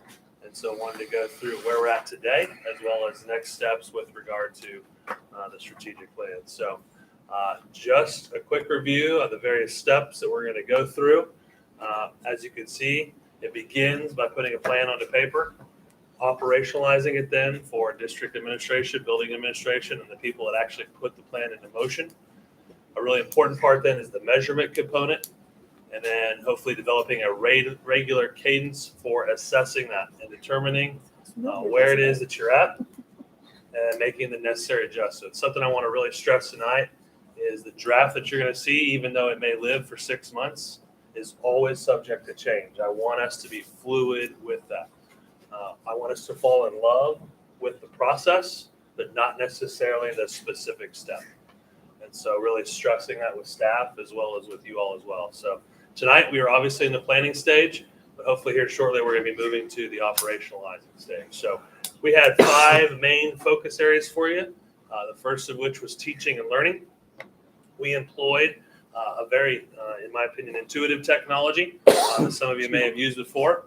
And so what we want to look at tonight is how artificial intelligence was used to analyze the comment boxes and develop some main strands. So within the teaching and learning, were 10, what I'm going to call primary strands that came directly from the comment boxes. I'm not going to read to you everything on the screen, but as you can see, these are going to be appearing in the order in which they appeared on the survey. So we'll have likely some survey fatigue that will kick in later with regard to the number of total responses and otherwise. But a few that I want to, draw your attention to that directly aligns with my perception as well as the perception of the team members over there. Item number 2, which is addressing student behavior. And as you will see there, it is implementing strategies to manage disruptive students, such as alternative placements, behavioral support, and clear consequences for rule breaking. Again, not trying to overshadow the other 8. But number 5 is the prioritization on early childhood education. And it makes it very clear, a call to invest in early childhood programs and parental involvement, for that strong foundation. So I'll give you a second just to glance over. But again, this is kind of the top 10 directly from the comment box responses. Questions before I move on? Okay. You're then well aware of the word cloud technology. I believe that's older in nature. But what I want to draw your attention to is the AI summary as well as the themes. Those were not written by staff. I want to make that very clear. Those were the computer's analysis based upon the comments that were received. So both the AI summary as well as the 5 themes did not come from staff and were not written or authored by staff. Rather, those were written and authored by the AI intelligence. Again, several things that I would argue align directly with what we see on the ground. Everything from supports for teachers and staff all the way through engagement and rigor. Questions? I'm going to keep moving for the sake of efficiency. Okay. Pillar number 2 then was support services. To broaden that definition a little bit, this includes everything from counseling and mental health all the way for services that are far beyond the classroom. So, what were the key takeaways there? Item 4, which is establishment of partnerships with local mental health agencies. This is a recognition, in my opinion, that we cannot service all of our students' needs, but knowing full well that as we service them, partnering with outside agencies is absolutely critical. Item 7 then is the development of alternative learning options, realizing that not every student learns in the exact same way. That will require additional investment, likely in bricks and mortar, as well as staffing and otherwise. But if you truly want to try to reach all 3,500 students, I believe it's imperative that you think in other ways with regard to delivery models and such. Again, the AI summary, both on the written summary as well as the 5 major themes. Again, I would say that those themes align directly with what we are talking about on a regular basis. My favorite part was the last sentence. Overall, the responses indicate a need for a comprehensive approach to addressing mental health and well-being. Focus area number 3 then shifted to staffing and personnel. And to further define that, this looks at everything from recruitment and retention all the way through salary, benefits, etc. So what were the key strands that stuck out? Well, number 1, probably if you don't get that one right, nothing else matters, but it is maintaining a competitive environment, both with regard to salary and benefits.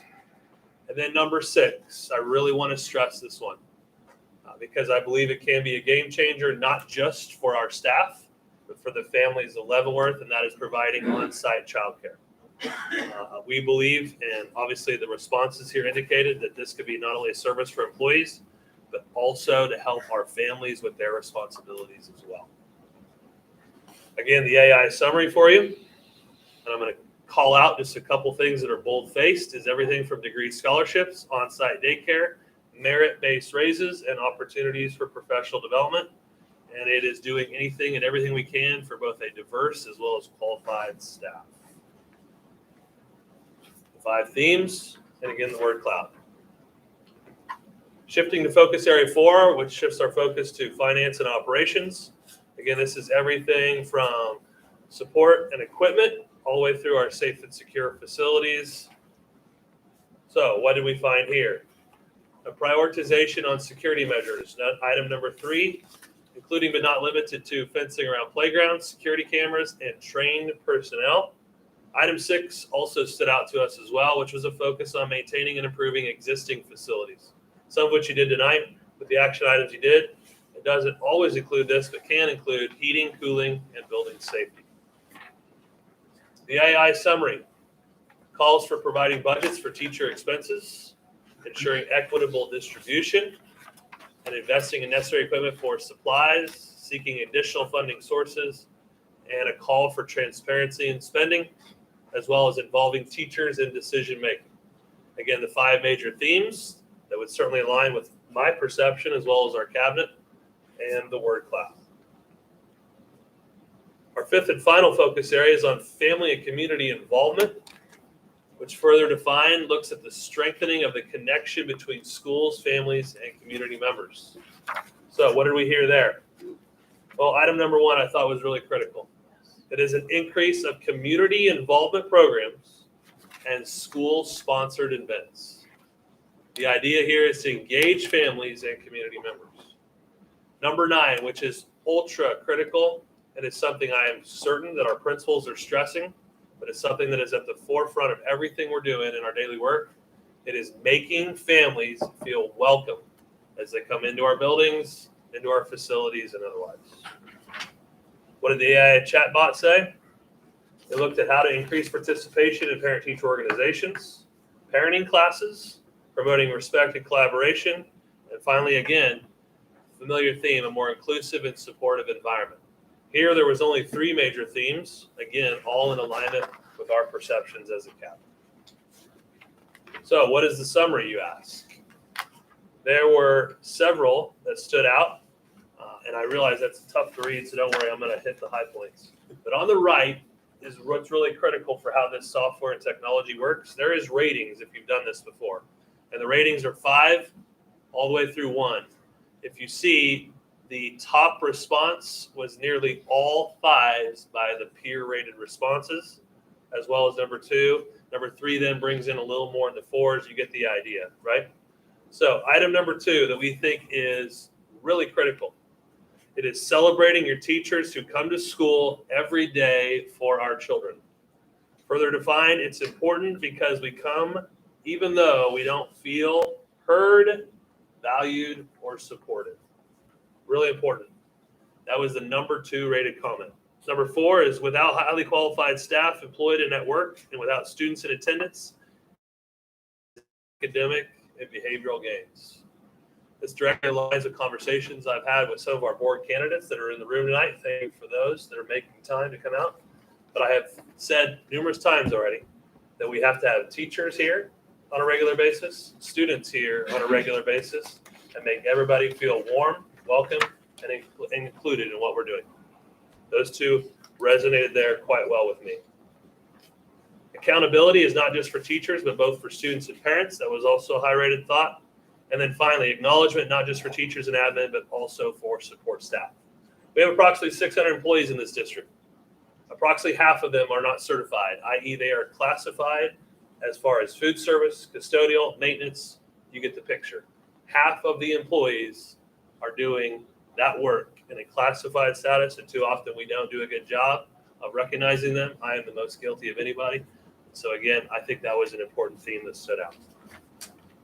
All right, finally, again, this is not from staff, just to be clear. This is the AI chatbot that is giving you a direct interpretation based upon the data. They provide both short-term, medium-term, and then finally long-term actions, what they call the insights action. I'm not going to read those, but just capture a few high points. Again, in the short term, it is ensuring all staff members, including classified staff, are included in relevant decision-making processes. I will tell you, we have things already in the works in that regard. Developing a plan to retain quality teachers and staff through competitive compensation and a supportive work environment. And then finally, in the long term, number 3, fostering a positive culture within the district by encouraging collaboration and relationship building among staff members. That's again our 5 main focus areas.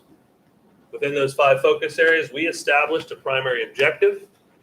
And then from that objective, our cabinet met to establish creative action steps, which begin to then obviously allow us to address the specific objective within each of the 5 action steps. Within each of the 5 main areas. Again, I'm not going to capture those action steps, but as you will see, there is an objective within each, and then upwards of 6 to 7 action steps thus far that we have included. I'll draw your attention to finance and operations, and I think that is, if I'm tracking, number 5, sustaining investment in career tech ed and school-based enterprise opportunities for students. You saw some opportunities for investment tonight that hopefully you are making the connection on. On family and community involvement, again, I think number 2, which is elevating a community understanding of issues, challenges, and opportunities. When parents are involved and partner with this work, I believe we all succeed. It is the district's responsibility, in my opinion, to help parents with how they can engage with us. It is a 2-way street in which both parties, in my opinion, share an equal responsibility for what is best for their student.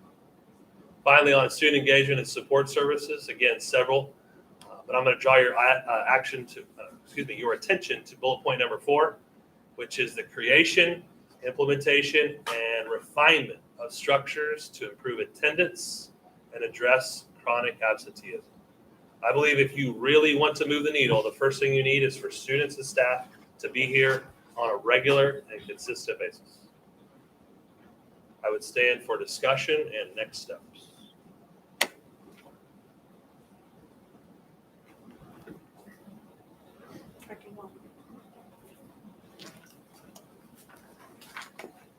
I think the only thing that struck me as I went through this is that the one thing that was at least number two in about 90% of the data that you provided us was student behavior. And as I looked at the objectives and action steps, it didn't seem to be threaded in there very strongly. Okay. So I'm curious to see how, because the action steps then become, how do we fix this?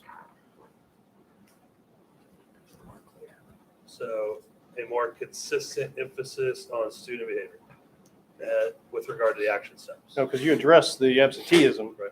which was the next line of address, but Thank you for that feedback. That is a consistent feedback that I'm getting from community members is behavioral issues, especially in the middle school. So just making sure this plan has a hyper focus on stressing that. Yes. well, and when we're looking at objectives, I mean, that's key to why we're even spending the funding for an alternative school. Right. You know, and that then becomes a basis, one of our key teaching and learning requirements. So I think I a lot think of we the, go priority what we're trying to address. These objectives and action steps need to show that. So I think they're close. Thank you. I think a lot of the minor bullet points would get resolved by that. Now, we implemented, if memory serves me correct, of a type of restorative justice when students are having behavior issues, however they're dealing with the student on that. Is that not working out as well as when maybe greater disciplinary actions are actually occurring, maybe more in-school suspension, more out-of-school suspension versus just a cool-down period somewhere? Sure. I don't know if I could directly speak to data unless somebody else has it handy. But here's what I will tell you. We are seeing more and more behaviors that are disrupting the classroom at the classroom level, as well as behaviors that are reaching what I call the major level. So students needing to leave the classroom. Right, but So- we're supposedly implemented some type of restorative justice where that child that's had the meltdown is Right. left alone while the class walks away. They're, given a cookie or a juice or whatever to help them calm down. Is that not working? I don't know does anybody have data to speak to that? I can speak to the data we saw at the middle school from year to year, and there is an increase of instances at the middle school. So it sounds like it may not be working, and while kids can see other kids acting out, then it may make another one act out as well. Go ahead. So I can speak a little bit to the restorative justice. So not every building in our district is using restorative justice at this point. It's something that we're moving towards and working on training individuals within those buildings to run those restorative circles. Speaking to some of that data, though, I will say that at Third Avenue and then our alternative school, they are 100% all in with restorative justice and have used it for several years. And the impact that we've seen on those students being able to turn their behaviors around and be able to show that empathy and being able to apologize and be able to restore that environment has been huge, and has been a huge attributing factor to being able to get about between 60 to 70% or more of our students to be able to transition back successfully. With that said, some of our other buildings are working on bringing on those restorative practices. I know Lawson is a building that uses some of those restorative practices with kids, and I've seen that work firsthand. We've seen some successes with that, so we're continuing to build that capacity to be able to use those practices in a variety of buildings. So that leads me to another question then. If we watch this escalate at Warren over the last couple of years, is there a reason why we did not decide to be proactive and start implementing some of that social justice then, as we saw the next year it got worse, the next year got worse, till we see it where it's full-blown an issue? So I can speak to, I know currently, that's right here in this moment, I know that's something that they're looking at. I know we've had a few students who actually have been transitioning back to Warren who our SEL facilitator has been working with them on being able to facilitate some of those circles and be able to have some of those restorative justice conversations. So I think we're starting to take small steps towards that. But as far as why we've not been 100% all in, I can't answer that question. So are the majority of these students at Warren somebody that's transitioned from Third Avenue or, okay. So a majority of the students that are having these behavioral concerns are not Third Avenue students. Okay, and that's You're looking at a very small population. Right, so because they weren't the ones that I was worried about, and I didn't suspect Right. they were the ones that were the issue. So I was trying to figure out why, as we've noticed this going on, and I've been hearing it changing since COVID. Going through, and it's just gone more of like, well, it's a little issue, it's a little worse issue. Now we have a full blown issue where we actually did not become proactive. So now we've got a major problem because we did not act sooner. Right, and I'll say that I know at the middle school level, they are working on building in those proactive strategies and continuing to research those and see what works best for their staff, but that is something that they are continuing to look at.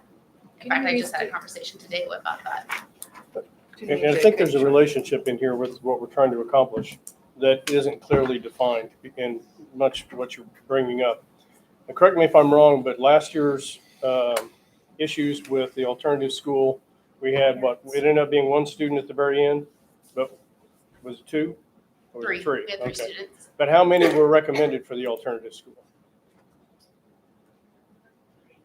Okay.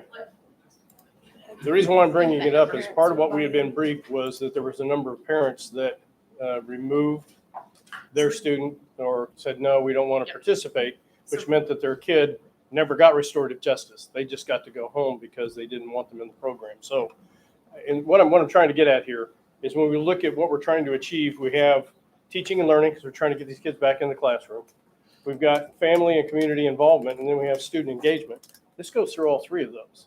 And I think we need to be careful that as we're designing solutions, that restorative justice is part of it, but that covers if parents aren't engaged in this, then we're not going to get after the kids. They might be good for a period of time. They go home, they come back on Monday, and they're right back where they were.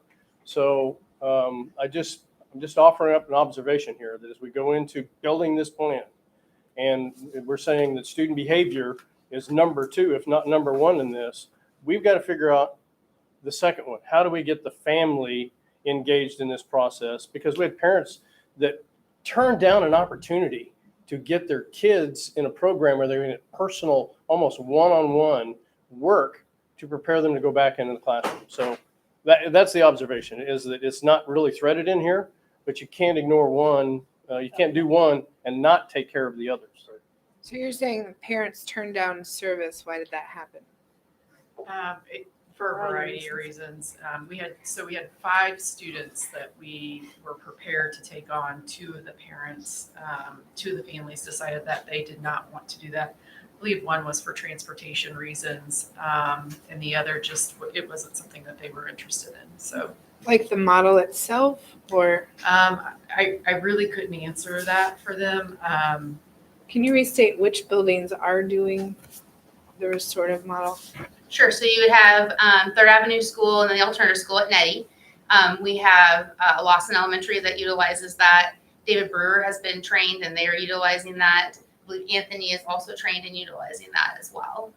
So just not secondary, middle campus, and then Henry. Henry does some of the practices. We have it sprinkled in probably every building, but not systemic in every building like the ones that she just mentioned. So what are we doing majorly in those other 3 here, Henry and the Warren campus? What do we do there mainly? I'm sorry, can you repeat that? So if we're not doing the restorative justice model, what are we doing primarily in those other 3 buildings? So we have, I would say probably about 3 different models that work very well together.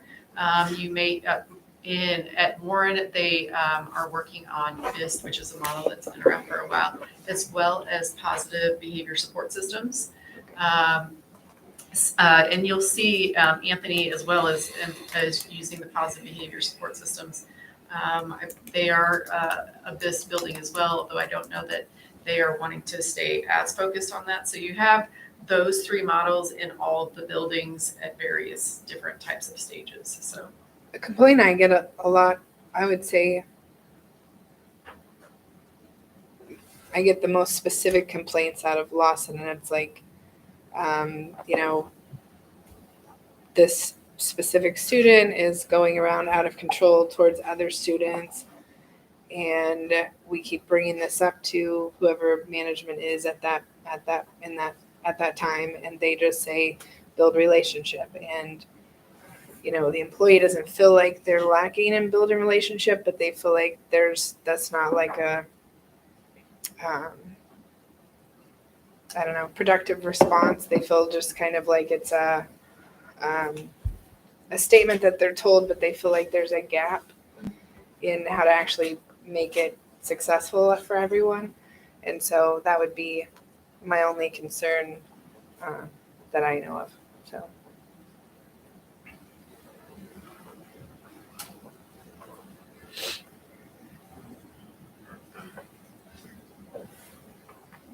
Other questions, feedback? So what are our next steps? Next steps. All right. So internally, we've already began working on both what I call lead as well as lag measures. I know that a measurement is a very important piece of this. And so I think that document's now up to 2 pages. We shared that last week in the Friday review, if I'm not mistaken. So would encourage some feedback in that regard. Next steps, I would say, is a presentation of the lead and lag measures. And then Jake, are we still on track for a January approval or December approval? What do we think on the time? Based on tonight's feedback, so threads, student behavior, and more, I think it can come back in November. Okay. My decision would be whether or not the board feels like there should be a 3-week session. If we have a lot more individual, we just have tonight. So be prepared in November for the refinement of what we heard tonight, as well as a conversation on whether or not you want to have a separate work session just for the strategic plan. In the meantime, I would kindly request feedback on the lead and lag measures that we sent you on Friday. I think that's an important part for helping us annually measure and adjust. Thank you all. Number 11. Before we move on, Oh. can we have a Sure. 5 minutes? 5 I'd minutes. like to make a motion for a 5-minute recess and return back in this room at 8:10. Second? A motion to bio. A biology break and a second by Mr. Goodman. All in favor? It's like 7-0. 8:10. We're back in session. Are we at number 11 now? 8:10. Item 11. So item 11, the superintendent report. Okay, just a couple informational items, and then I'll turn it over to our consultant for the evening. Item number 1, it has already been said, but I want to make sure I restate it. It is no small task to move a board meeting because you are already set up in several regards. But I just want to say thank you to a number of folks that mobilized and made this possible. Everything from our camera crew that provided the live stream, Mr. Bartok and his crew, Mr. Dedeke, our food service, etc. All of the people that were involved or played a hand in tonight. I just want to say thank you again for allowing us the opportunity to come into a building, get out of the board office, and see the good things going on here at LVHS. We're going to do it again this spring. I think it's February, where we'll be at the Warren campus. So again, just want to extend an appreciation in that regard. Some good news. It's hot off the press directly from the commissioner's desk. You may be familiar with the Kansas Can Star Recognition Award. We were notified earlier this afternoon that for 2023, the district has received 2 awards, the first of which is bronze in kindergarten readiness and copper with regard to graduation rates. So 2 more celebrations for the evening. So again, thanks to all that have played a role in that. Yes, it's certainly a round of applause. With that, I'm going to yield the mic to Dr. Marsha Wiesman. You have seen her here before.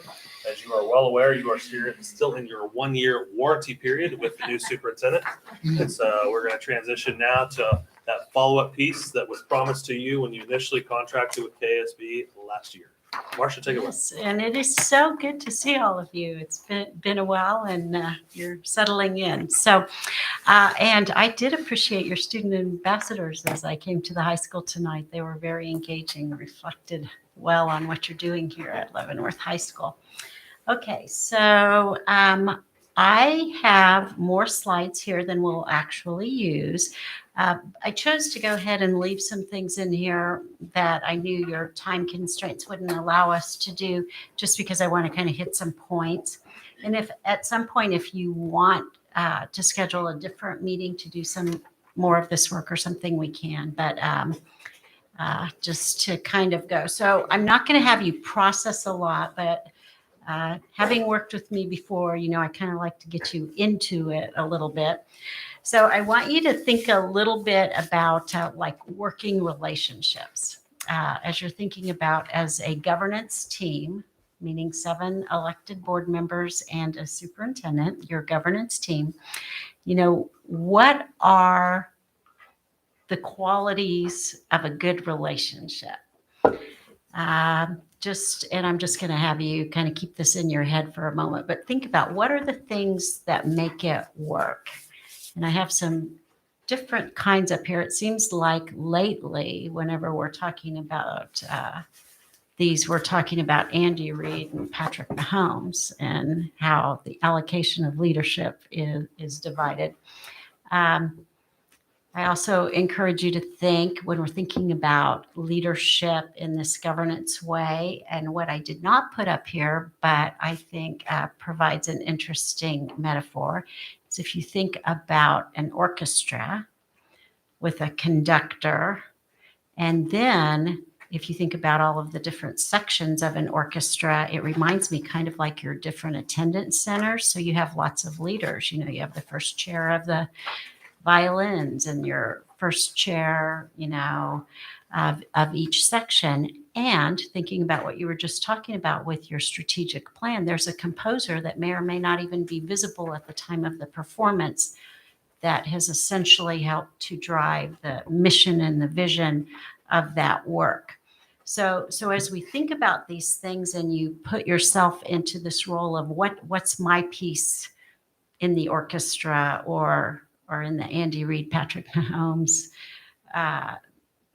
part of providing leadership for an entire district. School districts are complex organizations, with multiple sites. And my son, who is not an educator, whom I'm living with temporarily while I try to find a house to buy, just said, Mom, I think when I hear stuff you're doing, it's kind of like these people are leading small cities. So if you just think about the reports and the work that you've done tonight related to facilities, related to technology, related to the pulse of your community, there is a complexity of it. And so thinking about each individual person's role and how that comes together. So as we go through this, as we think about how we make relationships effective, and you all know I'm not very good at standing still here, so if you can't hear me, tell me. But these are the components that we're looking at. So I was really kind of referencing that role piece just now as you're thinking through those metaphors. When you think about your strategic plan, that goal alignment, how does your particular role feed with and align with the work and the direction that will come out of that strategic plan as you finalize that work. From that comes the expectations. And then we certainly know individual personalities, which in an ideal sense is you have 7 elected board members, hopefully all a little bit different, bringing unique characteristics together to make the whole. You're much stronger with some diversity than having 7 people who think the same way and see the world the exact same way. That also adds complications as well. And then how do you communicate when everybody's bringing their own styles and preferences? So this is old research, nothing new here, but these 4 stages of forming. So anytime you change a board member or you have a new superintendent, you truly are going back to forming again your new team. Okay. And then we all know that after the forming is the storming. So we hope the storming's not too dramatic. And then into the norming, how is it that we do business? And then actually then that performing, achieving those outcomes, those things that you say that you want to do. So when you're at the forming stage, It's exciting. There's often a little bit of a honeymoon as a new person comes on. There's also some fear of the unknown. If we go back to my orchestra metaphor, sometimes finding harmony can be a little challenging, as you may have some discordant voices, and you're trying to figure out how do we make those things come together.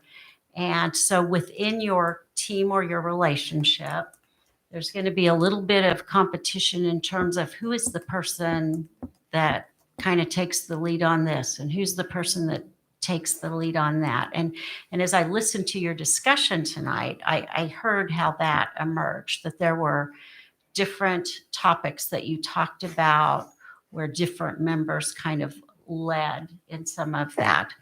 And of course, as elected officials, you want to have influence over decisions because you're representing, first of all, the people that elected you, but once you're elected, your entire community, whether or not they voted for you, you still represent them as a board member.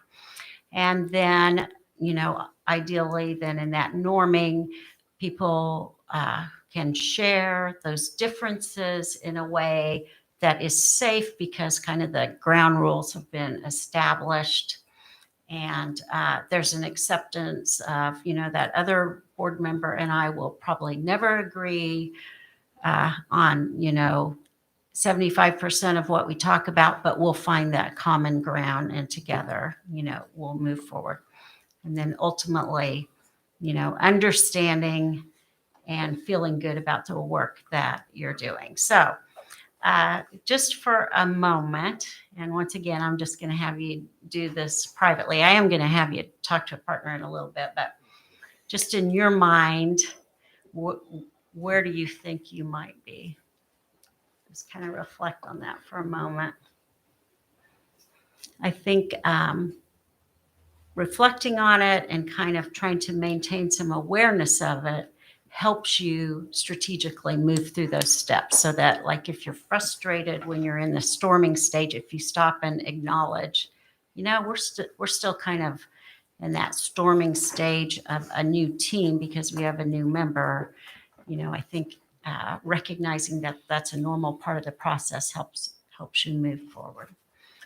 Okay, so I'm going to, as I said, move you forward. This is where I'd like for you to just take a moment and talk to the person next to you that you share a table with. And could be a school board, it could be unrelated, but what is a factor, an attribute, or something that you think made a team that you thought was good, effective, or perform well? So if you'll just share with a partner for a minute, and we'll see if what you come up with fits some of where I'm going. Hey, There's political violence was part of it. I'm gonna I think So I think definitely having a common goal helps. clearly defined. You could have been on a Yeah. great team. Trust communication. Just all the rest of it. And It's just a personal way that you go about That's something I getting to think we all strive for. But they couldn't argue It's a that because you go, basketball well, I'm gonna go left, you come out this way, you go, I'm gonna go right. The objective was to Those goals haven't changed in the years I've been here. It's your team. Objectives. Volleyball team. No, I would say so. For me, anyway. Okay, I'm going to bring you back together. Okay. It is unique as a school board. Most of the time when people learn or they go to a workshop or a conference, they don't have people watching them learn. And I think that does add a different sense of the learning process when people are watching you go through this. So what were some things that you came up with that you thought were factors in the effective team? Common objectives. Okay, so common objectives, that goes back to that alignment with the goals. Okay, what else? Still the strong leadership of the team. If the team Okay.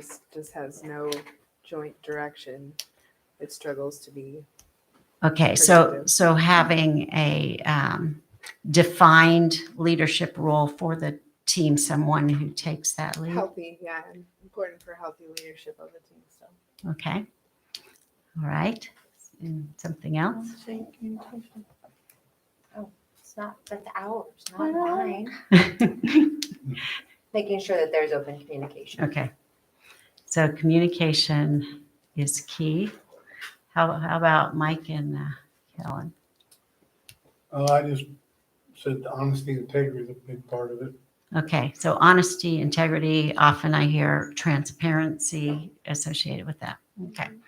So as we look at the kinds of things that sometimes create conflicts in teams, everything you just said, I think you will see is a factor of this. So conflict tends to fall into three primary categories. So the data, lack of data, kind of data, how it's interpreted, values, what you believe is important, and then the relationship part. So as you think about the things you just talked about, relationships break down when there are communication struggles. Values break down when there's not clear alignment with the goals or the objectives of where you want to go. Leadership, as you think about that, common leadership is probably kind of that supporting architecture that holds these things together. And then in terms of integrity, transparency, I think you see that represented in all three of these categories. So sometimes when there's a challenge, kind of breaking it down into how it falls helps you look at what the solution to resolving that might be, if you can break it down.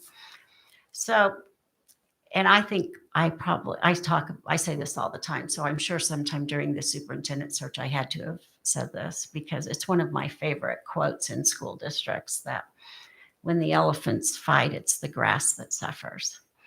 And whether we're talking about adult staff or we're talking about school boards, I think, or even parent organizations, I think sometimes we can get caught up in our own issues in those roles, and we forget that ultimately it's the children that we're working toward. And so it's important to remember when the adults are struggling, who ultimately matters here. And I think the way you started your meeting, talking about why you're here kind of helps to keep that in front of you at all times. My clicker, there we go. Okay. I'm going to go past some of these since I raised them. This is just kind of was to highlight our differences. Okay, so what I'm focusing on here is that third bullet now of what's key often in this new governance team is agreed upon operating procedures and agreements. So obviously all the other things that we talked about become an issue if we don't have agreement. And what happens is sometimes there's the way we've always done things and we assume it's agreed upon because it's the way we've always done things. But it may or may not be if we don't stop and reflect on it. So what I'm going to do through this is just raise some of the practices in school districts that people, boards, and leadership teams identify agreed upon practices. They may or may not be issues for you, so I'm kind of raising them just to kind of pique ideas and create interest. So The first one is on how you receive information, as a board. How is information presented to you during a meeting? And I've heard all of these referenced already tonight, between meetings, and then when there's some special kind of information as needed. Okay, what about requests from an individual board member versus the entire board? Or concerns or complaints, so we've heard some of those that are brought to board members, or information from administrators and staff. So right now, I'm going to ask you with your partner again, what is your definition of ASAP in the context of your governance team? So 7 board members and a superintendent. Share with the person you're sitting next to, what does ASAP mean to you in this role? On the nature of the circumstance, right? If it's an emergency, Yeah. you probably should Just have something that- Right. Yeah, that's how I read it.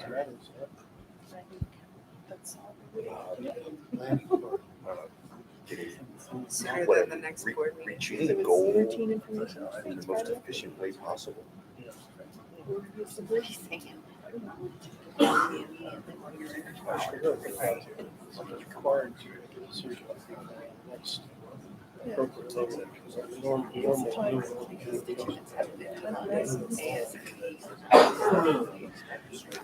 So what were some of your thoughts? What's ASAP? It's depending on the circumstance. If Okay. it's an emergency, then you probably should be texting me and not expecting me to take multiple breaks at my job to look at a phone I'm not supposed to be holding on to. Okay. Constituents will have a different set of expectations of their ASAP toward us versus than they would themselves. And it's like, we don't care you're taking a shower. You needed to answer me now. Okay. So it definitely varies between who's raising the concern. Okay. Okay. Other thoughts? Right now. Okay. Right now, meaning within the hour, within 24 hours, within. The end of the business day. Okay. End of business. Okay. Other thoughts? That's interesting because we're getting definitions of as soon as possible. But the point is, it's context. We may need to reply as soon as possible, but it's before we need to make a decision, which might be a week away. So, but the context might be we have an incident at the school that we might be responding to parents, and so that's right now. So it's context driven. Okay. So some of what we'll go through here gives you the context. So let's think, as we think about the context of these things I'm going to raise, I want you to think about what has it meant in the past? Okay. So what's the past practice been? How's that worked for you?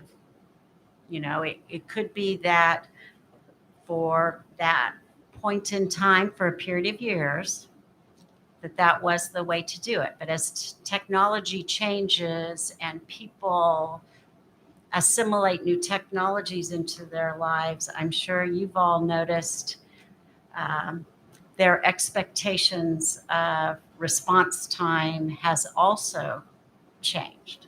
So are you responsive to that? Do you push back to that? So what do you think would be the best practice going forward, and are there key points to remember? So here's just kind of a simple one as an example. So this is the context. We hear the night before that a storm's coming in. Okay.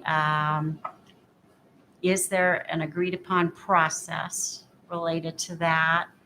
Do all board members and the superintendent all know what that process is? And what about if it's the night before and it's anticipated versus the flakes are coming down right now as I look out the window? So I'm not going to ask you to respond to this now, but what I'm trying to point out is within that context, there may be variables as well. And does everybody on the governance team have the same thoughts for that? So this is always a good one to start with because it's kind of safe. Okay. Authorities are called to the school. So it could just be somebody's driving by, they see lots of flashing lights in front of the school. Or it could be authorities have been called, but there's no visible evidence of that. So once again, context that can vary is, does everyone on the team have the same expectation? And this is where, again, what does ASAP mean? So if all board members should be notified that this has happened, does it mean end of business day? Does it mean within 24 hours? Does it mean within the hour before I have a chance to get out of the shower? Okay, the next one is you as a board member have a question for a building principal, like you're wondering about how something is being done in their school because somebody's asked you questions about it. Okay. Again, are there agreed upon processes for how the question is asked and how the rest of the board is informed? And does everybody know what that is, if there are? So I'm just filling you full of questions now, not giving you any answers. The grievance has been filed. Is that notify me in the, what did you call your Friday notes? Was it Friday review? Okay, is it in that? Is it at the next board meeting? You know, what does ASAP mean in that context? Oh wait, I guess I should be, when it doesn't click, instead of pointing at the screen, maybe if I point that way. Okay, a lot of people were at the basketball game last night, and maybe not everyone agreed that the coach's behavior made them proud. Okay, what's the agreed upon process for how that is shared and how that gets to the whole board? You, as a board member or as the superintendent, receive a really angry call that ultimately everyone on the governance team needs to be aware that this concern is out there. Okay, how's that done? Okay, so this is just an example from one district of lines of communication. And different districts handle this differently, but it's about setting expectations. It varies greatly by size of district and kinds of positions you have in your district. With this, I agreed upon process also includes, is the superintendent notified every time a board member gets a call and they've directed someone to the appropriate person? Or if not, you know, when are they? This may or may not be the way you would choose to set up your lines of communication. Some districts post this on their website. And board members try to present, if they get a call, let's say that's related to transportation, try to present it in a way that lets people know that you want to be helpful. You're not pushing them away, but in order for them to get the best response, considering each person's role is contacting this person is going to help you get the best response because this is how we've structured our lines of communication. So more military presence here, you may call it chain of command. There are different kinds of labels for this, but once again, has it recently been revisited? Is it something that there's been discussion? Does everyone agree that not necessarily this one, but whatever you're using is the appropriate way that questions, concerns, so answers or concerns should be handled? Okay, so once again, just some other topics to just say, do we have an agreed upon process? Okay, this one is a little more involved, and I think we probably talked about this a little bit in the superintendent search process, but probably touched on it, but it's your process for developing the board agenda, who's involved in that process. Has that process been revisited recently? Is it still the process that the board agrees is most effective, is most transparent, keeps you working efficiently? And within that process, who participates. Sometimes it's just the superintendent and the board president. In some districts, it's the superintendent, the board president, and the vice president.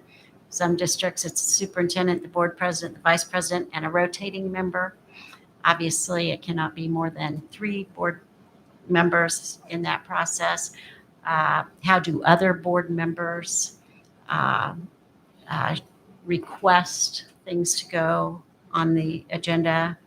I heard things specifically about your process tonight in terms of first and second reading. So, those are established. But once again, it's just what is our process? What if you have questions between the first reading and the second reading? What's the most appropriate way to have those questions addressed? And staying informed about what's going on. And this goes back to an individual board member has a question. How do we make sure all board members get that information?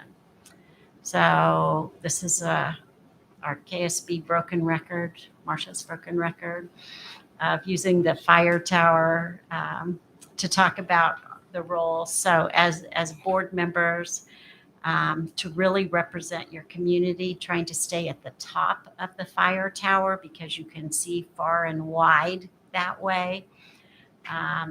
When you get down in the weeds and start trying to help put out the fire, all you see is what's right in front of you, and you may lose perspective because it could look like everything's on fire because what's right in front of you is on fire. But if you go up to the top of the fire tower, it could just be a little wastebasket fire, but you can't tell that when you're down in the middle of it.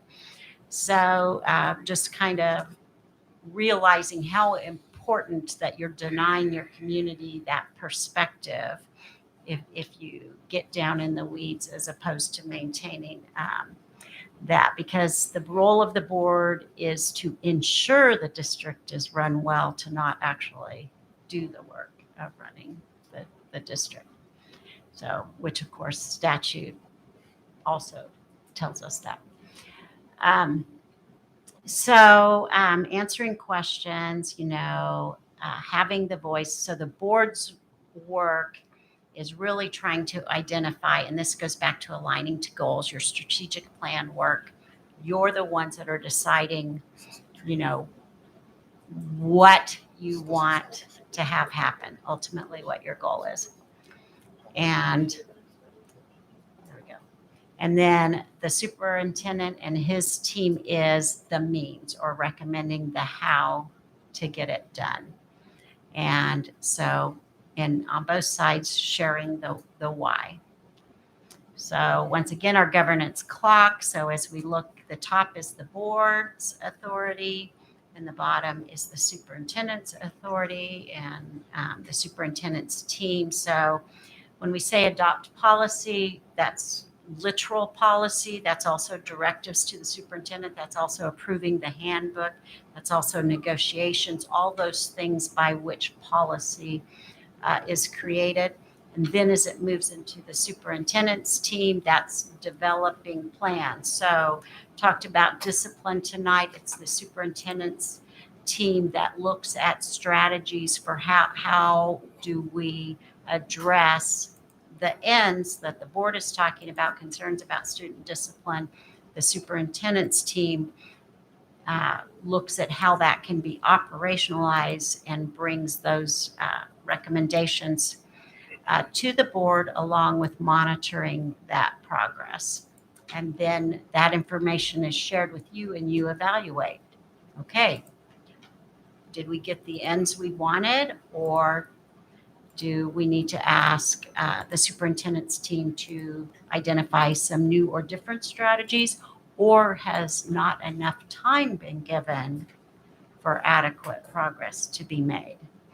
And in school districts, that's hard because sometimes we implement changes that take multiple years, but we want to see the results in 1 year. And so we never fully implement with fidelity the strategy because we don't quite see the results quickly enough. So ultimately, as you're identifying the what, you know why you want to do that, and that out of the strategic plan, you can see that this is why we want this outcome. And then the strategies that are recommended. So Dr. Adams may be saying, these are the research-based strategies related to discipline that we are recommending for this reason. Okay, whoops, I'm clicking the wrong direction. Okay, so the ends and the means. Okay, let me get past this. So you are going through this through the strategic planning process right now. You're identifying what success means and what you want to have happen. What I want to, and what the things on my sticky notes here are just examples. They're not about you. They're just to give you an idea. But what I want to have you quickly do is write down 2 or 3 changes that, and you do this with your partners because it's harder to do this by yourself. I think if you have a partner to share an idea with, but as a partner group, come up with 2 or 3 changes based on all the reports that were made tonight. They could be related to elevators. It could be related to discipline. It could be related to graduation rates. But what are 2 or 3 changes that you think, so near future, next 1 or 2 years, that you think need to be made? And then on a different sticky note, what are 2 critical challenges that you think you need to be addressing? So I hate to do this, but isn't this a superintendent's report? Rather than a board training? Why that did should have been this done in become a board study training session? session? So this was part of your contract that you signed with us. This was a service that we added to it. And so part of it is the superintendent's evaluation and the sharing of expectations. And so in terms of placing it on the agenda, we just suggested this as a place on the agenda for it to go. But this is like an actual board training. I've taken it twice within our boardroom in study sessions, and I've gone to CAD. So where we are going with this was going to pull these together and have you share them with Kellen. And I asked Kellen to prepare some expectations for the board. So it was just kind of this closing the circle piece on, so the last one is essentially, within this year then. So the purpose of this is to help identify what are the things that you want his primary focus on for the balance of this year. So this was just the processing part of getting there.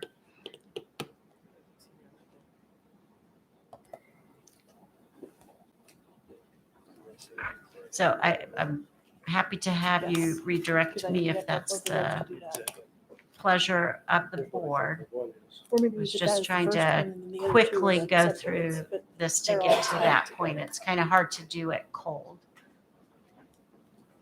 Okay. She said one per sticky, but put them all together. No, we'll do it this way.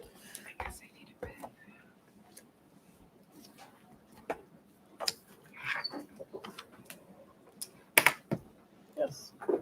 Do that include teachers and students? Could you go back to your slide about responsible learning? Changes that are needed, and then you just said critical challenges. But for me, they're all the same. I think My the sanity. sticky note slide, the first sticky note slide. Yeah, so that's like overarching. Mm-hmm. And then here's our little That's subset, and then a subset. Could you go back to it again? subset. I'm asking for the slides. And then this one is that critical thing. Thanks. Critical thing. Yep. This is question 2. Critical challenges. And so I ask you to think about the challenges because that's also important as you think about what's feasible in the near future. And the last one is what are some barriers? So some of that could be related to capacity in your buildings or something as you think about things that you want to have happen. Is this how you normally present this to boards? Usually we spend a little more time and do it a little more slowly. I'm trying to do the speed version One of of it. those things where the board did not get briefed on the briefing before the meeting. That's kind of why I'm a little bit concerned about this being in the superintendent's. This should probably be a agenda item. on the Scheduled agenda item. Because this is not a superintendent's report. This is a training session by CASB. So this would be, as you kind of review those agreed upon processes, that would be an appropriate topic to say as we look at our agreed upon processes as a team, how we classify these kinds of activities on the agenda would be an appropriate thing to raise and discuss with the board. So I think that's an appropriate thing to make note of when you look at those agreed upon processes. Okay. So just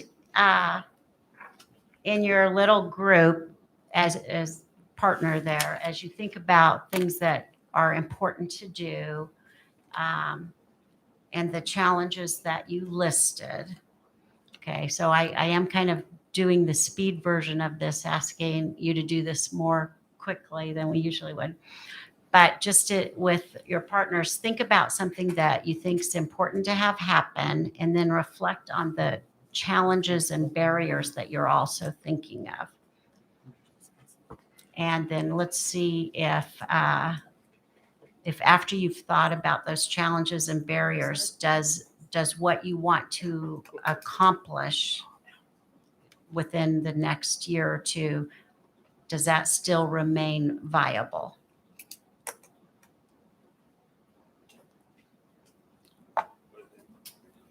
Okay. So this is where we're going with this in the microwave version here, where I'm asking you to take tired brains and think fast. Is somebody willing to share something that you have that you think is important to accomplish and still feasible as you think about your challenges and barriers? To finish the strategic plan. Yes. Okay. That's So can we completion of the strategic plan process to have final goals identified. Yes. ASAP. Okay. ASAP with a common definition of what it means. Okay. So, another thing that you want to make sure happens. Exactly. That's something that's true. Mhm. Well, I think one of the goals that we need to go after, because it's been resident in all of our discussions for the past 4 years, is that we need to address classroom environment. Okay. And do you think, when you say classroom environment, do you think there's common understanding of what you mean by that across your governance team? It's just the Student discipline and behaviors Yeah. of all Let's- parties It actually, involved. yeah, We've got three Yeah. parts under that. yeah, it actually addresses 3 things. If you don't have the teachers, you don't have the classroom environment. And if you have the teachers and the teachers can't teach, just like what Elisa was getting to a minute ago, then it doesn't matter if you have the teacher if they are acting as the school monitor, not the school teacher. So then the third part was what? Well, the other part of that would be administration that develops a culture to be able to assist those teachers so that they can help handle those behavioral issues so that you have a better classroom environment. So culture of teacher support. Well, you need an admin that's going to be cultivating. And attendance is the third thing we were talking about. If they're not there, the teacher, you can have the entire classroom covered. And if the students aren't there consistently, they're not going to Or learn. if you have all the students there and you don't have the educator So there. that's what I'm saying. Improve the outcomes. You have to have teachers, attendance, student attendance, and good behaviors.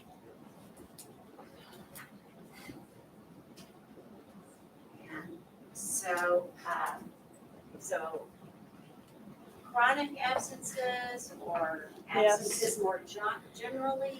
Chronic So absenteeism are issue. Chronic by state definition is 10%. We're there. Okay, so chronic. All right, And that's a pretty big ask, and I know that. But you asked. yeah, and that's why we say look at challenges and barriers too, and make sure, we're talking about things that are truly feasible to focus on and accomplish within a year or two. Okay, anything else from someone? So I can't tell if you're thinking or about I've whether had or an not to- eyelash stuck in my eye for Oh, over okay. 45 minutes, so. Okay, so as a board then, doing this quickly, as you look at, where you want Dr. Adams to focus his efforts for this year in the context of all of the things that you have going on in the district that inform that, your strategic planning process, conversations that you have with people in the community, the process that we went through as part of the superintendent search, where we have, the survey and the focus groups and all of those things. Well, I think open communication still needs to be there too. Okay, so add.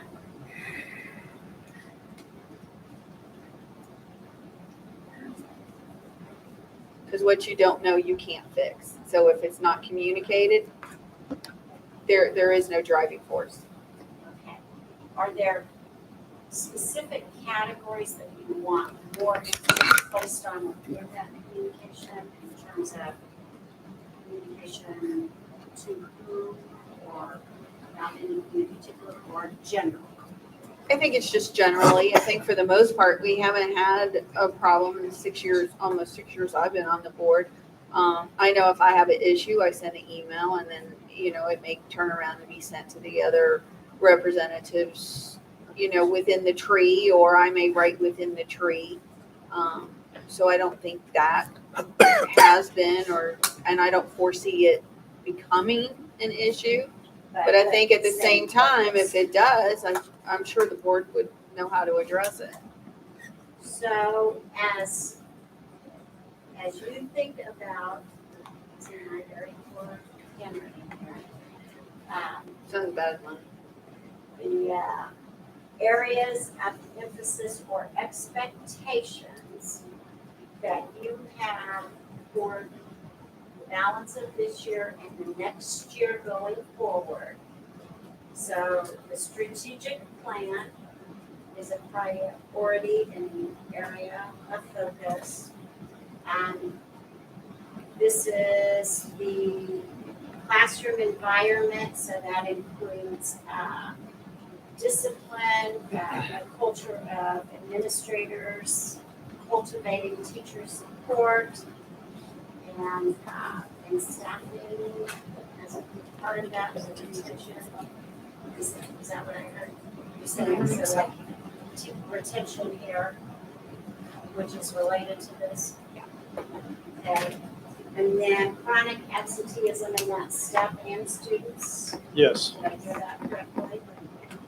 And then open communication is an area of focus, not to lose the effective communication that's been in place, and to keep an eye and focus on maintaining and looking for ways to keep that going. Okay. Does this, as you think, each of you, do you feel like this creates an appropriate list of expectations that you would like to share? I'm not asking for votes, I'm asking for consensus. If there's something you don't agree with, could you list that? I mean, it's a good starting point. It's not all encompassing. Okay. But as you think about prioritizing this year and the next year, would these be at the top of your priority list, do you think? Or is there I something mean, missing? for me personally, I feel like all of this should come out in the plan of the strategic plan. Like ultimately, all of these things should be addressed within that. So really, what I think I hear you saying then, Am I this is key, and making sure that the product from the strategic plan is well operationalized. Yes. So that these come out of it. Yes. And this is fluid. It's always going to change, just like we're starting in the forming and the storming all the way through all those processes. Regardless of what we do or say today, this is still going to change as circumstances change, as incidences happen.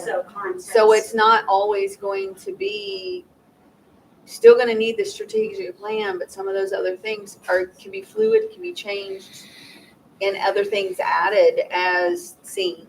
And I think what I heard Dr. Adams say earlier is the focus on this is really that planning process, because the world around us does continue to change. And so sometimes what gets operationalized right now may have to be adapted to a new context, but having something to change is the first step. I would only caveat what was said earlier, because I agree it should be all subsumed at some point underneath the plan. But I think that, as you put up there earlier, there's a near term and there's a long term requirement. And I think right now we need to address classroom environment without any plan. Even if we were just stumbling along without a plan, that's got to be addressed.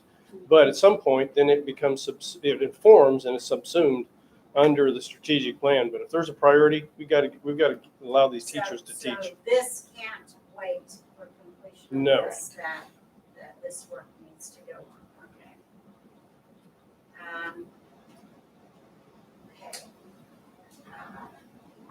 Would you be ready to share then some expectations that you have that to be effective? So what I asked Dr. Adams to do was to share what are things that he needs to be as effective as he can do to do the work that you direct him to do.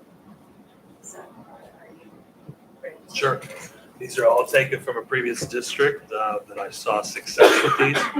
And hopefully you heard these throughout the interview process back in February, I believe it was. So number one is clear lines of communication. One of my, what I believe works really well is allowing me to direct the team to answer questions because so often they have already gotten several objectives that they're working on for the month and for the board meeting and otherwise. I can assure you we are committed to answering the question, but if they get an ASAP from one of you, that may rise to the top over another priority. Does that make sense? And so allowing me to be a part of that process, I believe actually allows that communication to be facilitated much better. Number two, and Mr. Powell and I had an exchange during the bathroom break to illustrate this point, but it is timely feedback when we need it and we want it. So the one I gave you tonight was the lead and lag measures for the strategic plan. We want that feedback. And so throughout the next, 4 weeks, you're gonna have an opportunity to send that our way. And then it's our responsibility to synthesize that. And then number three is this two-way street of trust. Extending that because I'm going to assume positive intent for you. And in return, I'm hoping that you will trust that I'm going to show up every day and give you 150% to run the district. Do you have questions or comments or clarifications that you want related to that? Okay, the last thing is I'm just going to leave some materials related to superintendent's evaluation. I'm gonna actually, might give this, maybe give this to you to make additional copies. I pulled some excerpts from that, so that's the McCrell model. So what I'll give each of you are key pages to the process, but that's a 44-page handbook that I didn't think you all necessarily. So the caveat here is that board leadership asked me to come back with 3 examples to choose. And so I asked Marcia to end her presentation with 3 choices for you all to vacillate on and ultimately decide as it relates to round 1, which is, as you know, you'll hear about the next 45 minutes. And then this is the conversation-driven model that we're piloting that was developed with KSTP, USA, and KSA as well. And so any future time, additional questions on any of these, I'm going to answer. Yeah, I think she needs to give her one of these too. You missed her. Oh, I'm sorry. I saw that. That's okay. They The have ink was the same same color. colors. Conversation. Yeah. And then this last one I'm giving you is an older model that's been around for a while. So you should have conversation-driven, McCrell superintendent, and performance-based. That should be the 3 copies. So these are the 3 models you're presenting to us to choose to share one of You got it. do the evaluation. And at some point, if the board wants more information on any of these or other models, I'm happy to share that. For now, I'm just thinking those questions. So thank you for your time. I know it's late, I know you're tired. Appreciate your work and your service. I will send an email to Mike and Kelly tomorrow with these just listed. Okay. Thank you, Marcia. Thank you. Thank you. When do you want us to have our recommendations, or is that going to be for next board meeting? So we can talk about that now if you want real fast. So you have a deadline approaching that really should be handled at the December board meeting. So if you want to allow the board time, you could select it as early as tonight or as late as between tonight and the November board meeting. And then I can help facilitate whatever timeline you all want to establish internally. But the December board meeting will be the latest opportunity for you to review that. You'll have, I guess I should say, 2 opportunities. It's how fast do you want to go, November board meeting or December? I would like Does that answer your question? Yeah. Okay. So if I could propose, I would like us to decide at the November board meeting which tool we're going to use to evaluate you, and have that evaluation completed before the December board meeting. Does that make sense, everybody? Yeah. So November is the instrument decision. December then is the evaluation conversation. November is November 13th. 11/13. And 12/11, I believe. I'm looking at that correctly. We got about a month in that. Yep. Yeah. And you all could establish whatever internal timeline you wanted, Danielle. Okay. If you wanted to say, have it ahead of time for you and Mike to be able to go over, or however you want to do it. Okay? Have you reviewed these that she presented to us tonight? Only one of them. Okay. I would be interested to see which one you Sure. find the most value in, because that's really what we're looking for. Is we can give you all kinds of information, but if you don't find that the tool itself is valuable, Yep. that's important. Absolutely. We'll review the other two. Thank you. Are you guys familiar with any of these? One of them looks What's- like something we do with them. Yeah. We seem to pick a new evaluation every Yeah. year. Is there a way we can settle on a single method? We didn't What if pick- we we do? didn't- That's didn't gonna pick new change as board evaluation. dynamics change, as an individuals Oh. change. So we didn't pick new ones necessarily for Dr. Rose. We had 2 in 4 years. Okay, So it wasn't a new one every year. right. So are we not using that model anymore? Are we choosing a new one? Yep. The It's one new that ones. we used for Dr. Roth the last 2 times It's seems pretty similar to that. consistent, and I really enjoyed that It's one. similar to the And I think that's performance. pretty close to what we used the 2 years prior to you all It coming on was board similar to too. that. Thank you. So the one we used for Dr. Roth is similar to the performance one, the fattest packet. Okay. It's not absolutely the same, but it's similar. Okay. Or at least for the last 2. Just looking at them, I'm not. That would make sense, John, if we can get one that's really consistent. I mean, I liked the past evaluations that we've done. Why aren't we using that? I mean, just like serious question, why are we using last year's model? I can tell you that was for an established superintendent for us, and that it's, Okay. Dr. Adams is new, so we went to like first year superintendent, vice 9-year superintendent.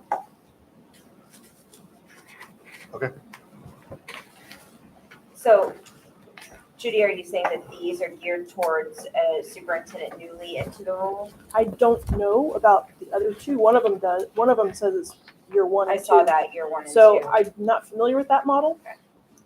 I know that when we did the last 2 for Dr. Roth were performance-based, were similar to this, and I'm not familiar with NCREL, so I need to do some studying.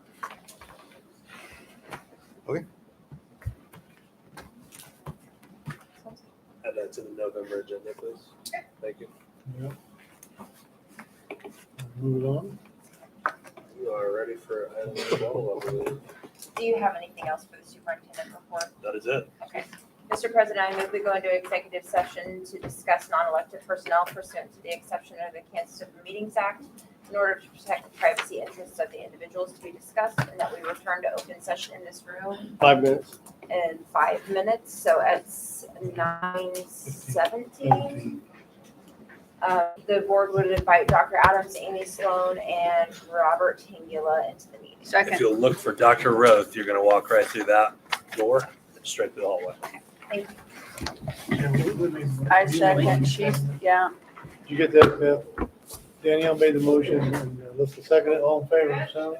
7-0. 7-0. Oh, went the wrong way over.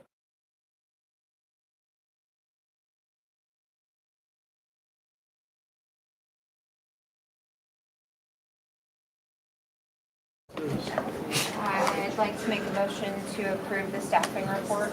Second. We got a motion to approve the staff report with Mrs. Wells, seconded by Mr. Goodman. All in favor? 6-1.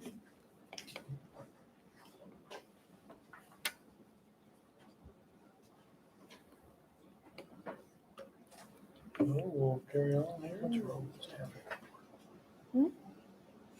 Showing the meeting date. You want me to read it? I didn't do it. This is your meeting. This is your world. I'm just living in it. Okay. If you don't know the date, they're right there on your page. I read it. October 10th, end of the first quarter. October 11th, work day, parent teacher conference, no school. October 12th, same thing. November 1st, PD, no school. November 10th, Veterans Day, observed, no school. Who's going to school? November 13th, the board meeting, 6 p.m. and November 22, 24, no school. Thanksgiving.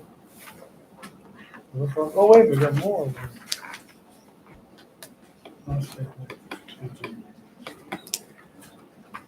Unscheduled patron input. Is it 2? Mr. Potter informs we have 2. Who we got? Right there, your glasses. Oh, sorry.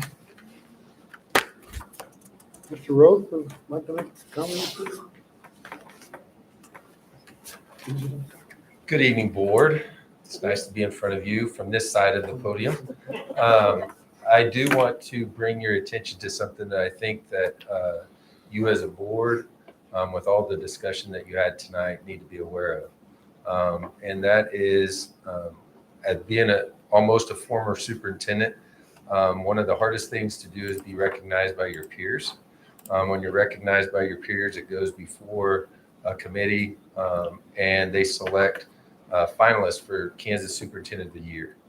And I want you to know, if you have not seen or heard, but Dr. Adams is a finalist for Superintendent of the Year, and that's an extreme honor. And I thought it would be remiss not to mention that tonight. Kellen, job well done. This district and the school board is lucky to have you in the seat that you're in. So good luck with the final process. I think your interview's Friday, so keep Kellen in your thoughts on Friday, and I think early next week the announcement is being made. So fingers crossed for you, but you're on the right path and you're in the right seat. So congratulations and good luck. Thank you.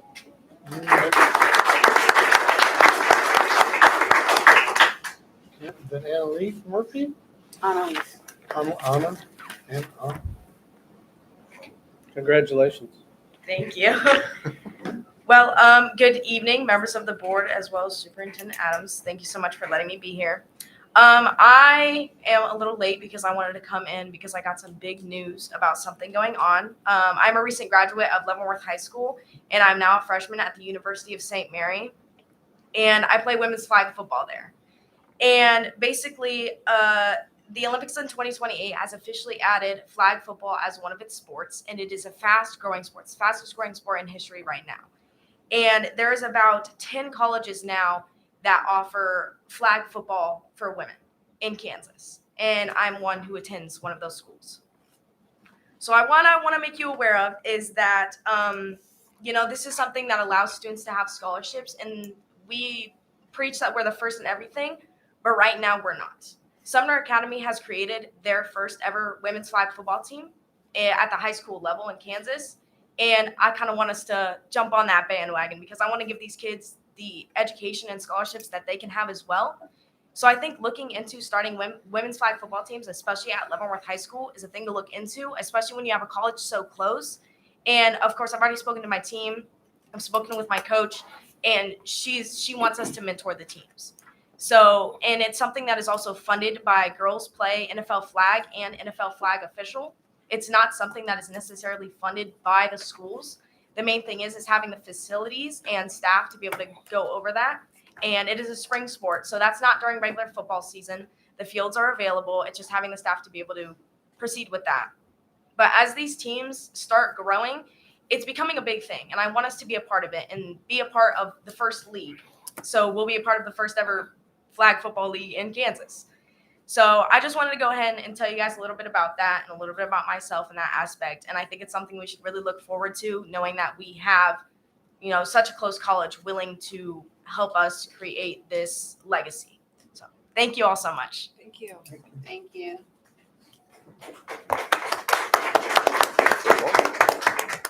What position do you play? Quarterback and rusher. There you go.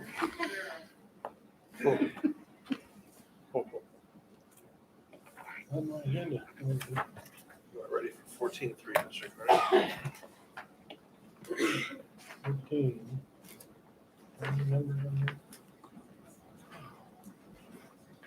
Board member comments. Well, I don't know how the rest of the board feels. I think when we go into meetings that are 3 to 4 hours long, I think we might want to forego board comments unless there's something really earth shattering that somebody has to present. I mean, if you want to put the vote, that's fine, but I mean, our staff's here and all that. I mean, it's a little bit long night. Most meetings really probably no more than 2 hours. But I know there's special circumstances. If you feel like you gotta make a comment, then I guess we'll make it, but I just think when we go this long, we ought to forego for the. Well, this is my opportunity to heap praise on our staff. Okay. But I, in the spirit that I keep it short, I just want. Oh, I've got a couple things I want to ask to go on the agenda too. So this is the only time we can do it now. Right. Okay, go away, take off. Do you have any comments? Okay, thank you for everyone making this meeting possible tonight. I don't think we should have musical locations, as in like playing musical chairs. I think we have a board office for a reason, and that's where a meeting should be. But I definitely, it was fun to be out with everybody, but there's time and place to do that, and I don't think it's during the normal scheduled meetings. I know some people contacted me and said they didn't understand what was going on, so they weren't going to be here. And I think if we want to increase participation at board meetings, we need to have a consistent location. Yeah, it's end of first quarter basically. So I hope all of the students are feeling good at this point in the school year. I hope the staff is able to have the rest of a great year. We're kind of just getting started. So next, I just want to thank staff for coming out and doing this. I see certain merit to what you're saying, but I do also enjoy the community being able to come out and see the schools when they're not in session. It's probably the only opportunity for some of our community members to actually be inside the school. So this is good.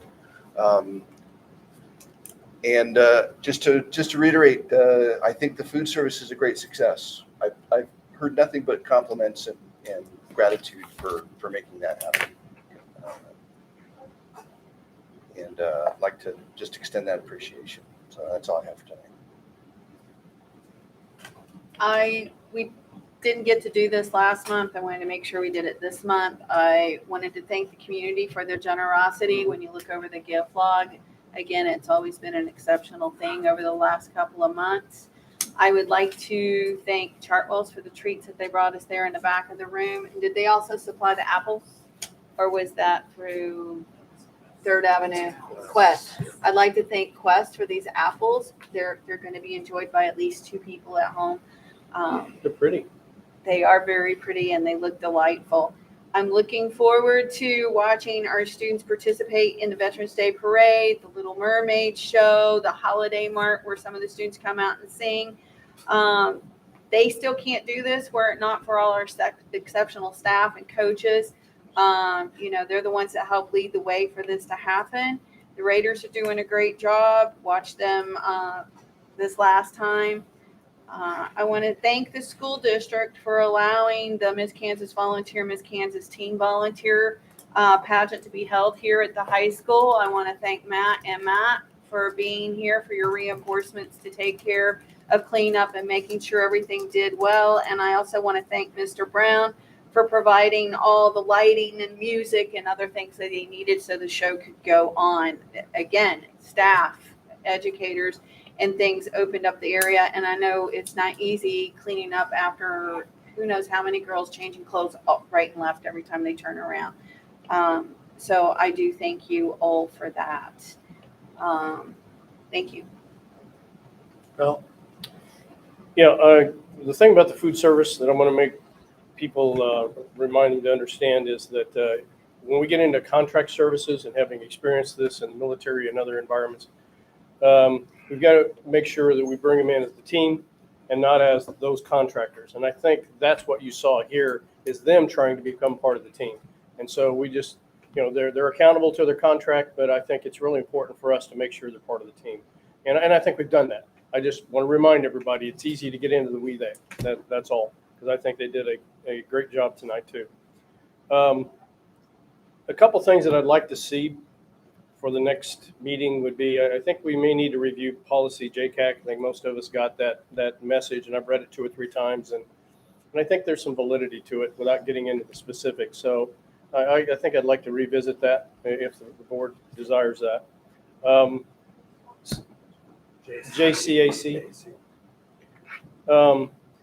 Also, driver's ed. I sent a note to the superintendent that it's time to decide what we're going to do with our driver's ed program with the funding line that we've got on it, because there's a number of things we've talked about doing, but we have not done. So that's for next time. I also think that it would be appropriate to see what would it take to have a women's football team, flag football.